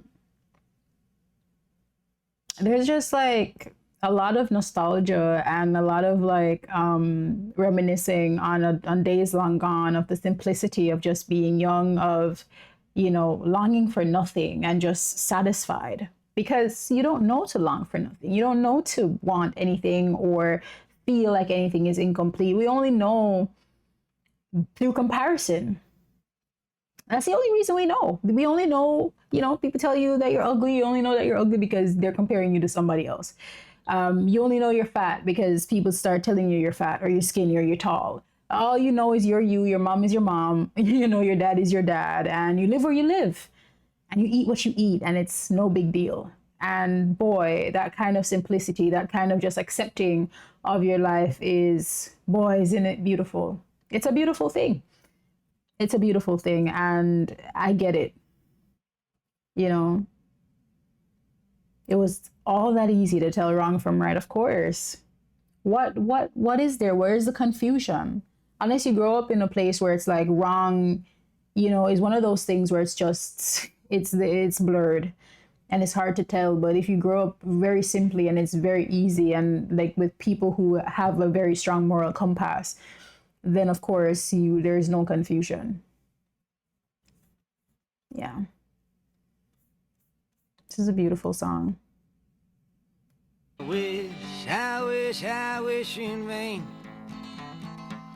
that we could sit simply in that room again. Yeah. $10,000 at the drop of a hat. Beautiful.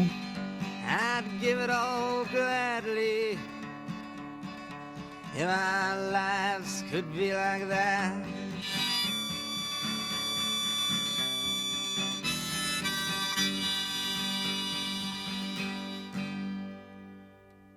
The work he did here with the harmonica, the work he did with the work that was done with the guitar, the way he used his voice, the way he extended it so that like that longing, that wishfulness.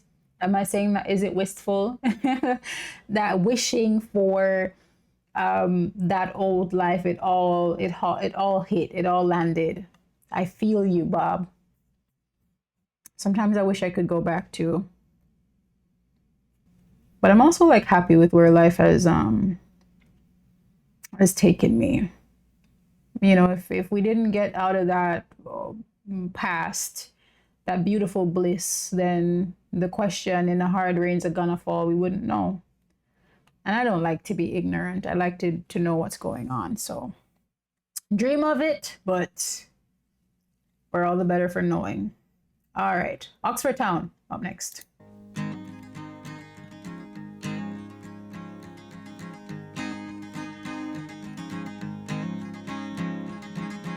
Oxford Town, everybody's got their heads bowed down. Sun don't shine above the ground, ain't going down to Oxford Town.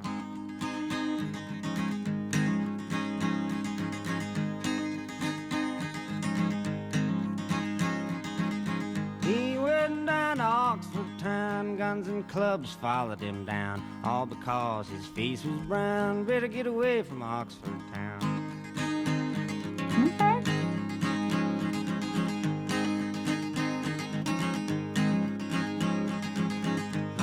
Oxford town around the bend, come to the door, he couldn't get in, all because of the color of his skin. What do you think about that, my friend? Well, I could answer. Um, oh man, I think it's incredibly foolish. um, so let's see what this song is about. Like clearly, this is you know, talking about that time, separation. I'm forgetting the correct term for that. Segregation. Thank you. Segregation. It's segregation. I heard you through the screen. You probably shouted it at me. Segregation. Yes, segregation, and not being able to access these facilities. I will never understand these things. I don't, I don't get it. I do not get it. Again, Bob just doing what he does, you know, bringing up those important questions, challenging the norm, bringing his voice into the conversation musically and doing it so incredibly well. This is a part of the purpose of art, not just to entertain, but to educate and challenge. Yes, love this. Let's see what this says here. The song was composed in response to an open invitation from Broadside magazine for songs about one of the top news events of 1962, the enrollment of a black student, James Meredith, in the University of Mississippi on October 1st. Among other submissions was Phil Och's song, Ballad of Oxford, Mississippi. The lyrics and music from Dylan's songs were printed December 1962 in Broadside's issue number 17. Except that the University of Mississippi is located in Oxford, Mississippi, Oxford Town does not mention either Meredith or the university by name. Later in an interview with Studs Terkel, Dylan said it deals with the Meredith case, but then again it doesn't. I wrote that when it happened, and I could have written that yesterday, it's still the same. Why doesn't somebody investigate doing this a verse in the song?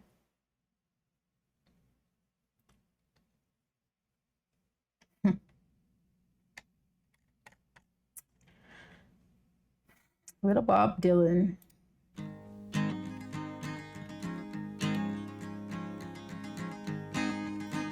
I mean, I'm just curious. Didn't it perplex adults of the time, people who were making decisions and you know, in the position to control the outcomes of things? Didn't they feel ashamed? Didn't they feel disturbed by the fact that this little, you know, this young man, literally 2 years ago or 3 years ago, he'd have been in his teens? Doesn't that bother you?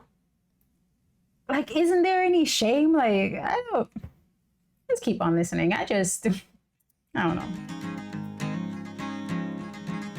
Oxford town, everybody's got their heads bowed down. Sun don't shine above the ground, ain't going down to Oxford town. Willful ignorance of that. He went down to Oxford town, guns and clubs followed him down, all because his face was brown. Better get away from Oxford town.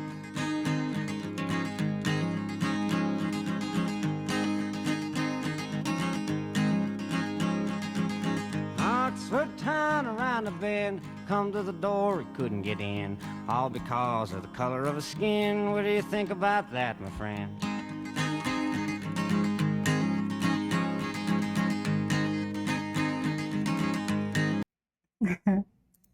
Sure, I'll answer. Again, you know, sometimes I wonder to myself if the world was different and like we were all the same color, if like we would all be on better terms with each other. But it's like no matter where you are or what you do, people always kind of find a reason to create separation, whether it's through wealth or beauty.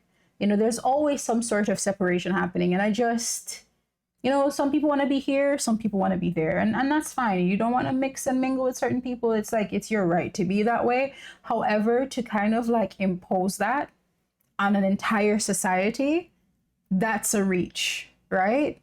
Because there are people who have no problem with with mingling. There are people who have no problems with those things, yet this is like a rule. Like, you can't go here, you can't do this. Why? Why was that? Yeah, sometimes I've asked a question.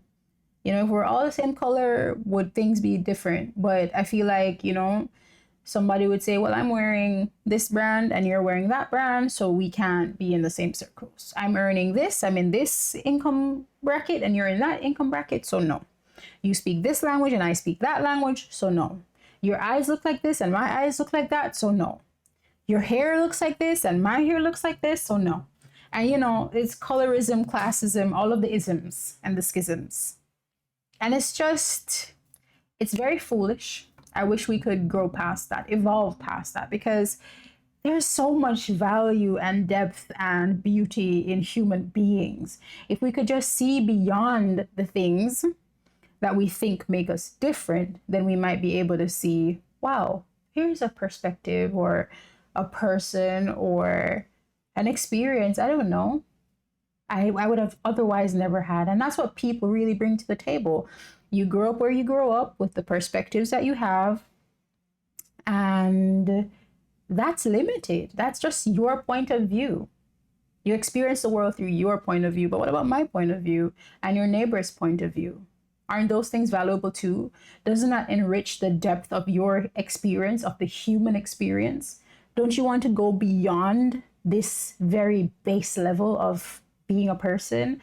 It's just like, I feel like, especially with that and those things that were happening, it was just honestly a waste of time. It was low level, it was foolish, it was a waste of time when we could have been doing so much more. Like, just wasting our energy, like when you're fighting with somebody and you're fighting about something that is just very stupid, and you're like, why did we waste 10 years of our lives fighting about something we otherwise didn't have to fight about, and we could have just been enjoying each other's company? But that's what I think about it, Bob. That's my honest answer. To me, it's just foolish. And I just, thank God I wasn't born in that time. And I'm really sorry for those of the people that were, whether it was that they, suffered because of that, or they were just a person that could not think for themselves and was just swept up with the time and thought that this was okay. Because that's truly a shackle on your brain. It's a shackle on who you can be. It's really just, it's very foolish. Perhaps not foolish, but just very sad. I don't know. I can only, again, speak from what I know and my experiences. And as you speak to me and as we continue engaging in conversation, I will keep on getting better and growing. And if I chose the wrong words, then I apologize for that. But it's just how I see it. I just feel like it's very sad. It was a waste of time. And if we're still doing these things, I don't understand why there are bigger conversations and wars and pains that require our attention. That's just, yeah. Me and my gal, son, we got met with a tear gas bomb. I don't even know why we come, going back where we come from.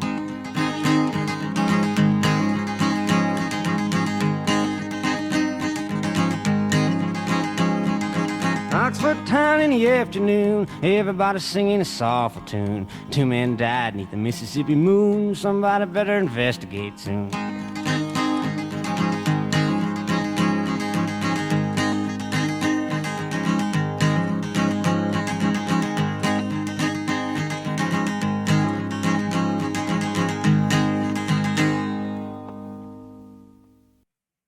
I feel like that last line quite disturbs me.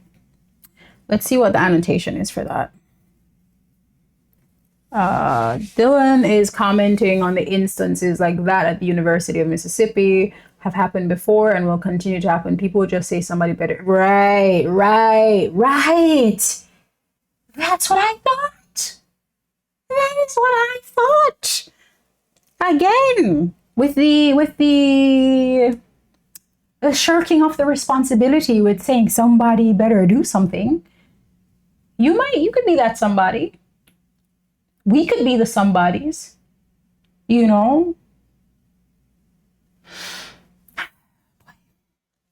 All right, Talking World War III Blues. Okay, let's go back so that I can pull up the lyrics for that one. And we could listen to that. Okay.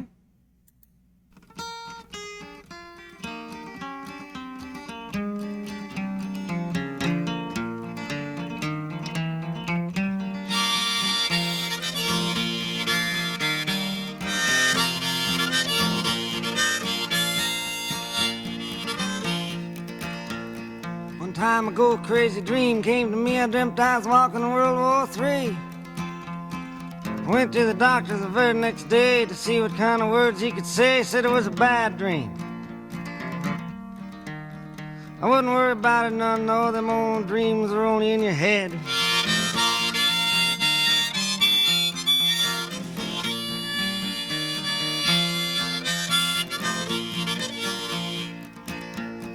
I said, hold it, doctor, World War passed through my brain. He said, nurse, get your pad, the boy's insane.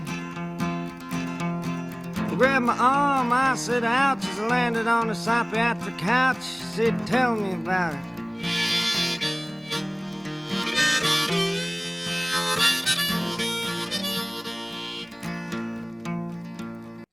Before we go any further, I just, I want to share my impression of the song.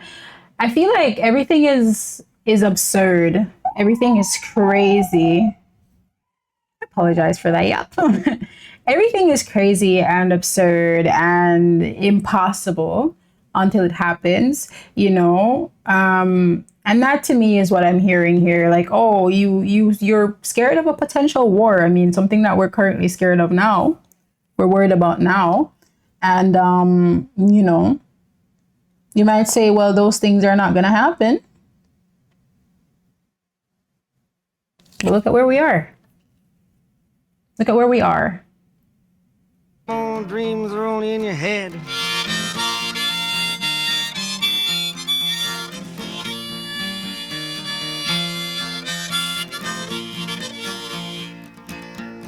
I said, hold it, doctor, World War passed through my brain. He said, nurse, get your pad, the boy's insane. He grabbed my arm, I said, ouch, as I landed on the psychiatric couch. He said, tell me about it.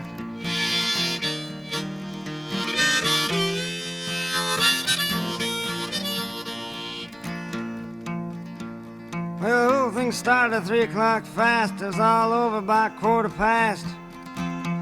I was down in the sewer with some little lover when I peeked out from a manhole cover, wondering who turned the lights on us.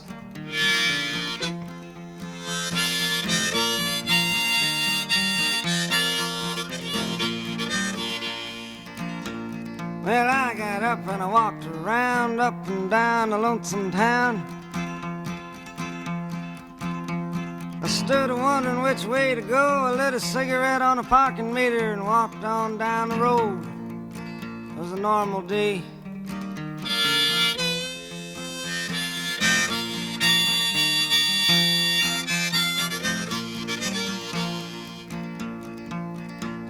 Well, I rung me fallout shelter bell and I leaned my head and I give a yell. Give me a string bean, I'm a hungry man. A shotgun fired and away I ran. I don't blame him too much, though he didn't know me.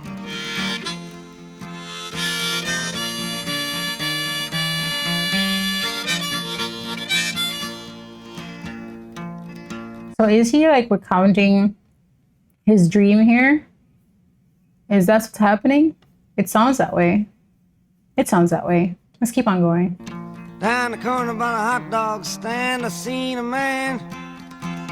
I said, howdy, friend, I guess it's just us two. He screamed a bit and away he flew. Thought I was a communist.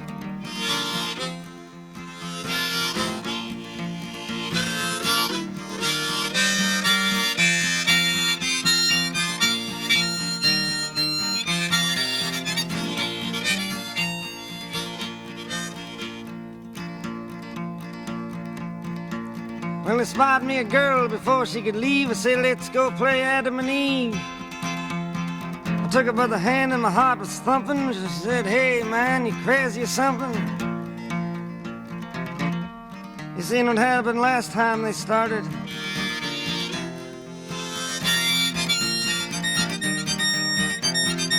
Oh, beautiful.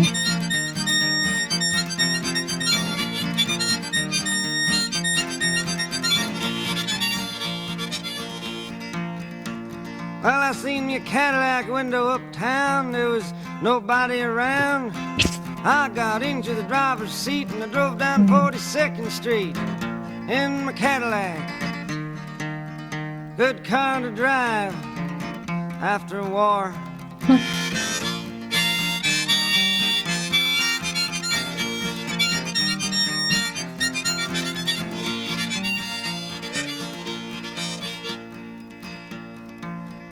Well, I remember seeing some ads, so I turned on my Connell ride, but I didn't pay the Con Ed bill, so the radio didn't work so well.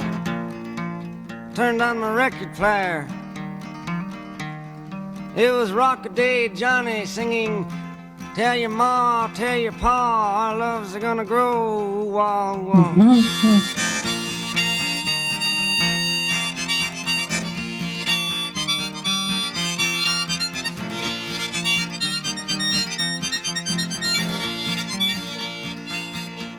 I was feeling kinda lonesome and blue. I needed somebody to talk to. So I called up the operator time just to hear a voice of some kind. When you hear the beep, it will be 3 o'clock. She said that for over an hour and I hung up.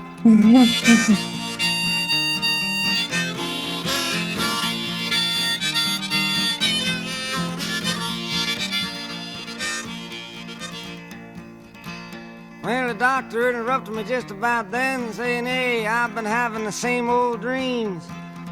But mine was a little different, you see. I dreamed the only person left after the war was me. I didn't see you around."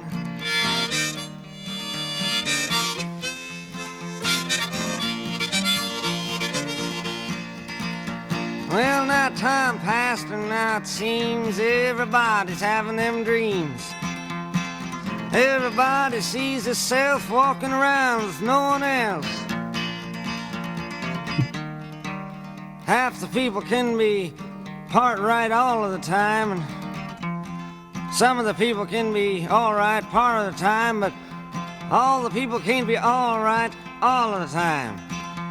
I think Abraham Lincoln said that.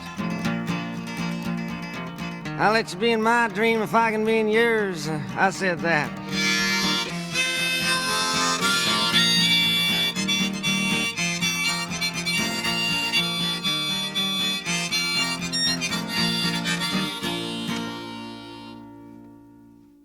I feel like for me, the part of this song, this talk with a skip, this talk with a beat and a sing-song voice that really gets across to me is that, well, now time passed and now it seems everybody's having them dreams. Everybody sees their self walking around with no one else. It's almost like, to me, you know, it's quite convenient that everybody sees themselves surviving, that everybody else will die, but you are the exception. You will live. And that's just not how that works. That's just not how that works. Let's go back so we can pull up Corina Corina.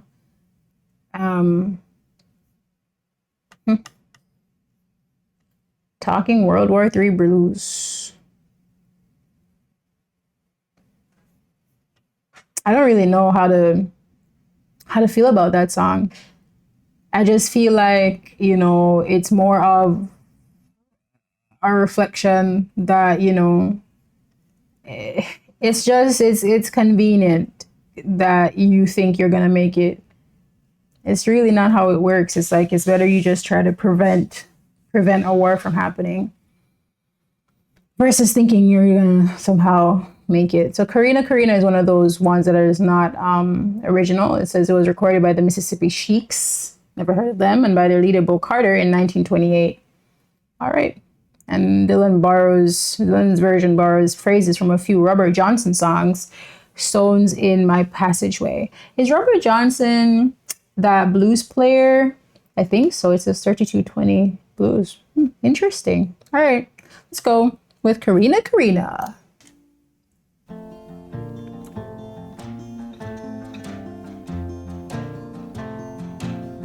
Corina, Corina, girl, where you been so long?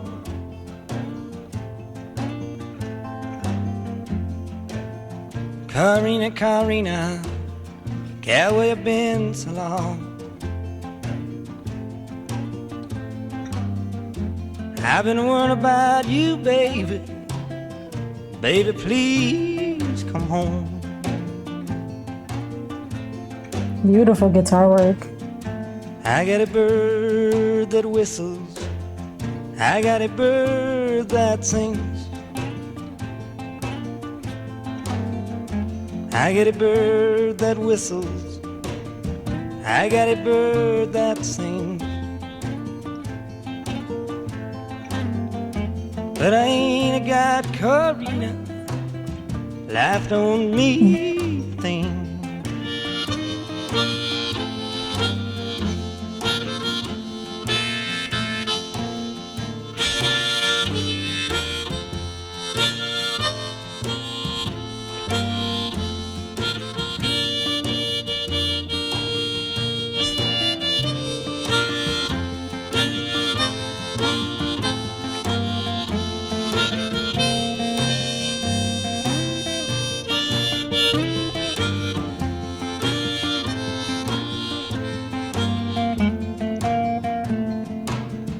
Corina, Corina, girl, you're on my mind.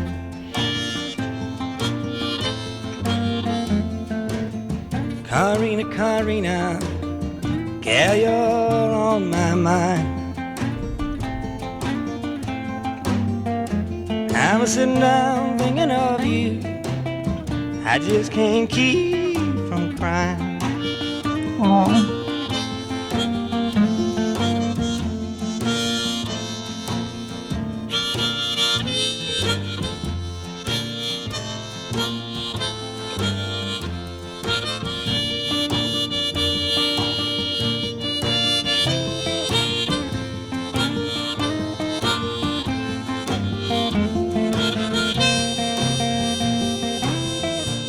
Very good.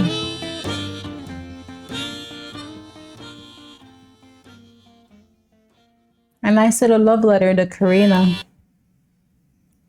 I liked it. Corina, Corina. I got a bird that whistles, but I got no Corina. Oh, next we have Honey, Just Allow Me One More Chance. All right, track 12. One more left. All right, let's hear it.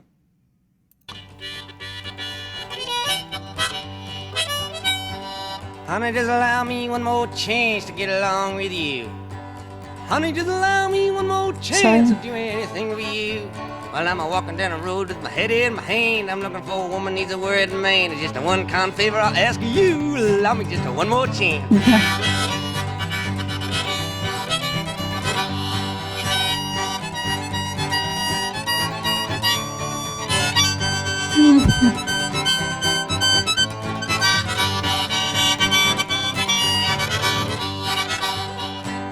Honey, just allow me one more chance to ride your airplane. Honey, just allow me one more chance to ride your passenger train. Well, I've been looking all over for a girl like you. I can't find nobody, so you'll have to do just a one kind favor I ask you. Allow me just a one more chance. How are you gonna want one more chance, but you're gonna say things like this? That's so disrespectful. You allow me just a one more chance.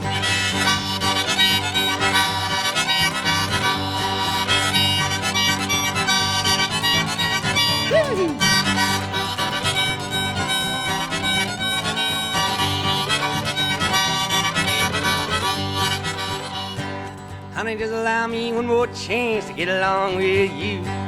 Honey, just allow me one more chance to do anything for you. Well, looking for a woman that ain't well no man, is just looking for a needle that's lost in the sand. It's just a one kind favor I ask you, allow me just a one more chance.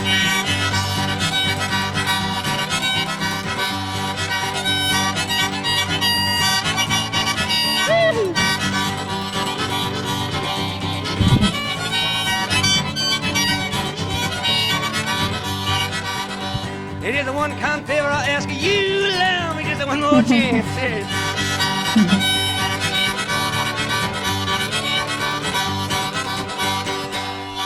I could definitely see people getting down to this and just dancing and just having a wonderful time in a pub someplace.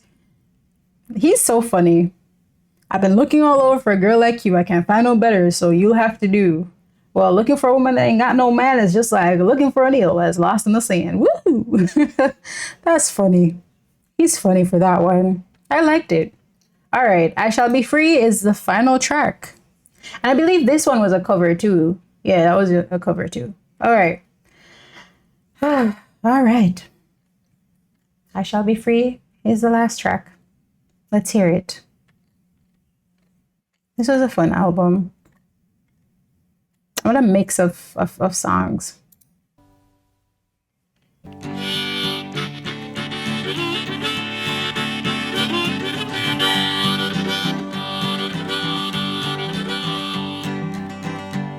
Well, it took me a woman late last night. I was 3/4 drunk. She looked all right. Till she started peeling off her onion gook. She took off her wig, said, how do I look? I was high flying, bare naked, out the window.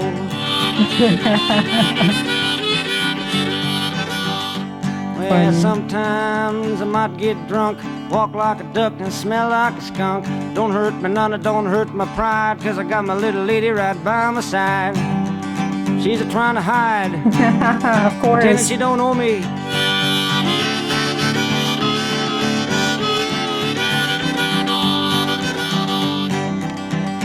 I was out there painting on the old wood shed when a can of black paint, it fell on my head. I went down to scrub and rub, but I had to sit in back of the tub. Cost a quarter, half price. When my telephone rang, it would not stop. It's President Kennedy calling me up. He said, my friend Bob, what do we need to make the country grow? I said, my friend John, Bridget Bardot, Anita Ekberg, Sophia Loren, country will grow.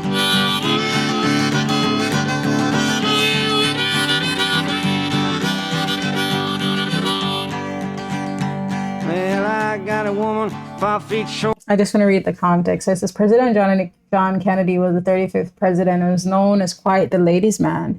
Here he asked about what can be done to make the country grow, presumably economically speaking. Mr. Dillon responds by listing a few beautiful women from the day: Bridget Bardot, Anita Ekberg, and Sophia Loren. This is way to make the men like Ernest Borgnine grow. Oh, you can read it for yourself. I'll keep on going, but pull it back just a little. Well, I got a woman 5 feet short. She yells and hollers and screams and snorts. She tickles my nose, pats me on the head, rolls me over and kicks me out of bed. She's a man-eater, meat grinder, bad loser.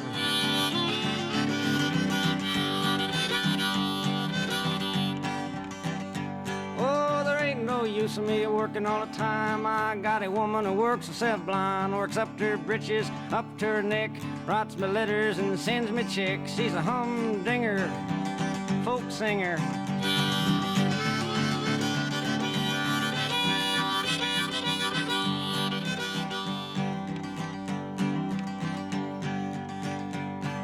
Late one day in the middle of the week, eyes were closed, I was half asleep. I chased me a woman up the hill, right in the middle of an air raid drill. I jumped a fallout shelter, I jumped a string beam, I jumped a TV dinner, I jumped a shotgun.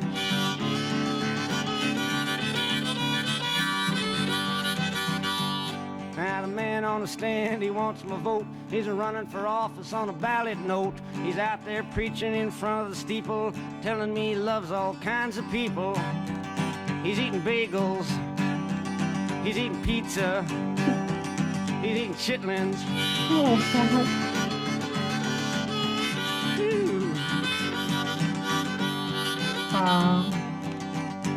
Oh, set me down on a television floor. I flicked the channel to number 4. Out of the shower comes a football man with a bottle of oil in his hand. Greasy kid stuff. What I want to know, Mr. Football Man, is what do you do about Willie Mays, Martin Luther King, Olatunji? Whoa.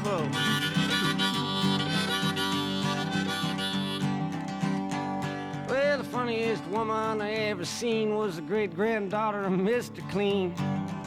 She takes about 15 baths a day, wants me to grow a mustache on my face. She's insane.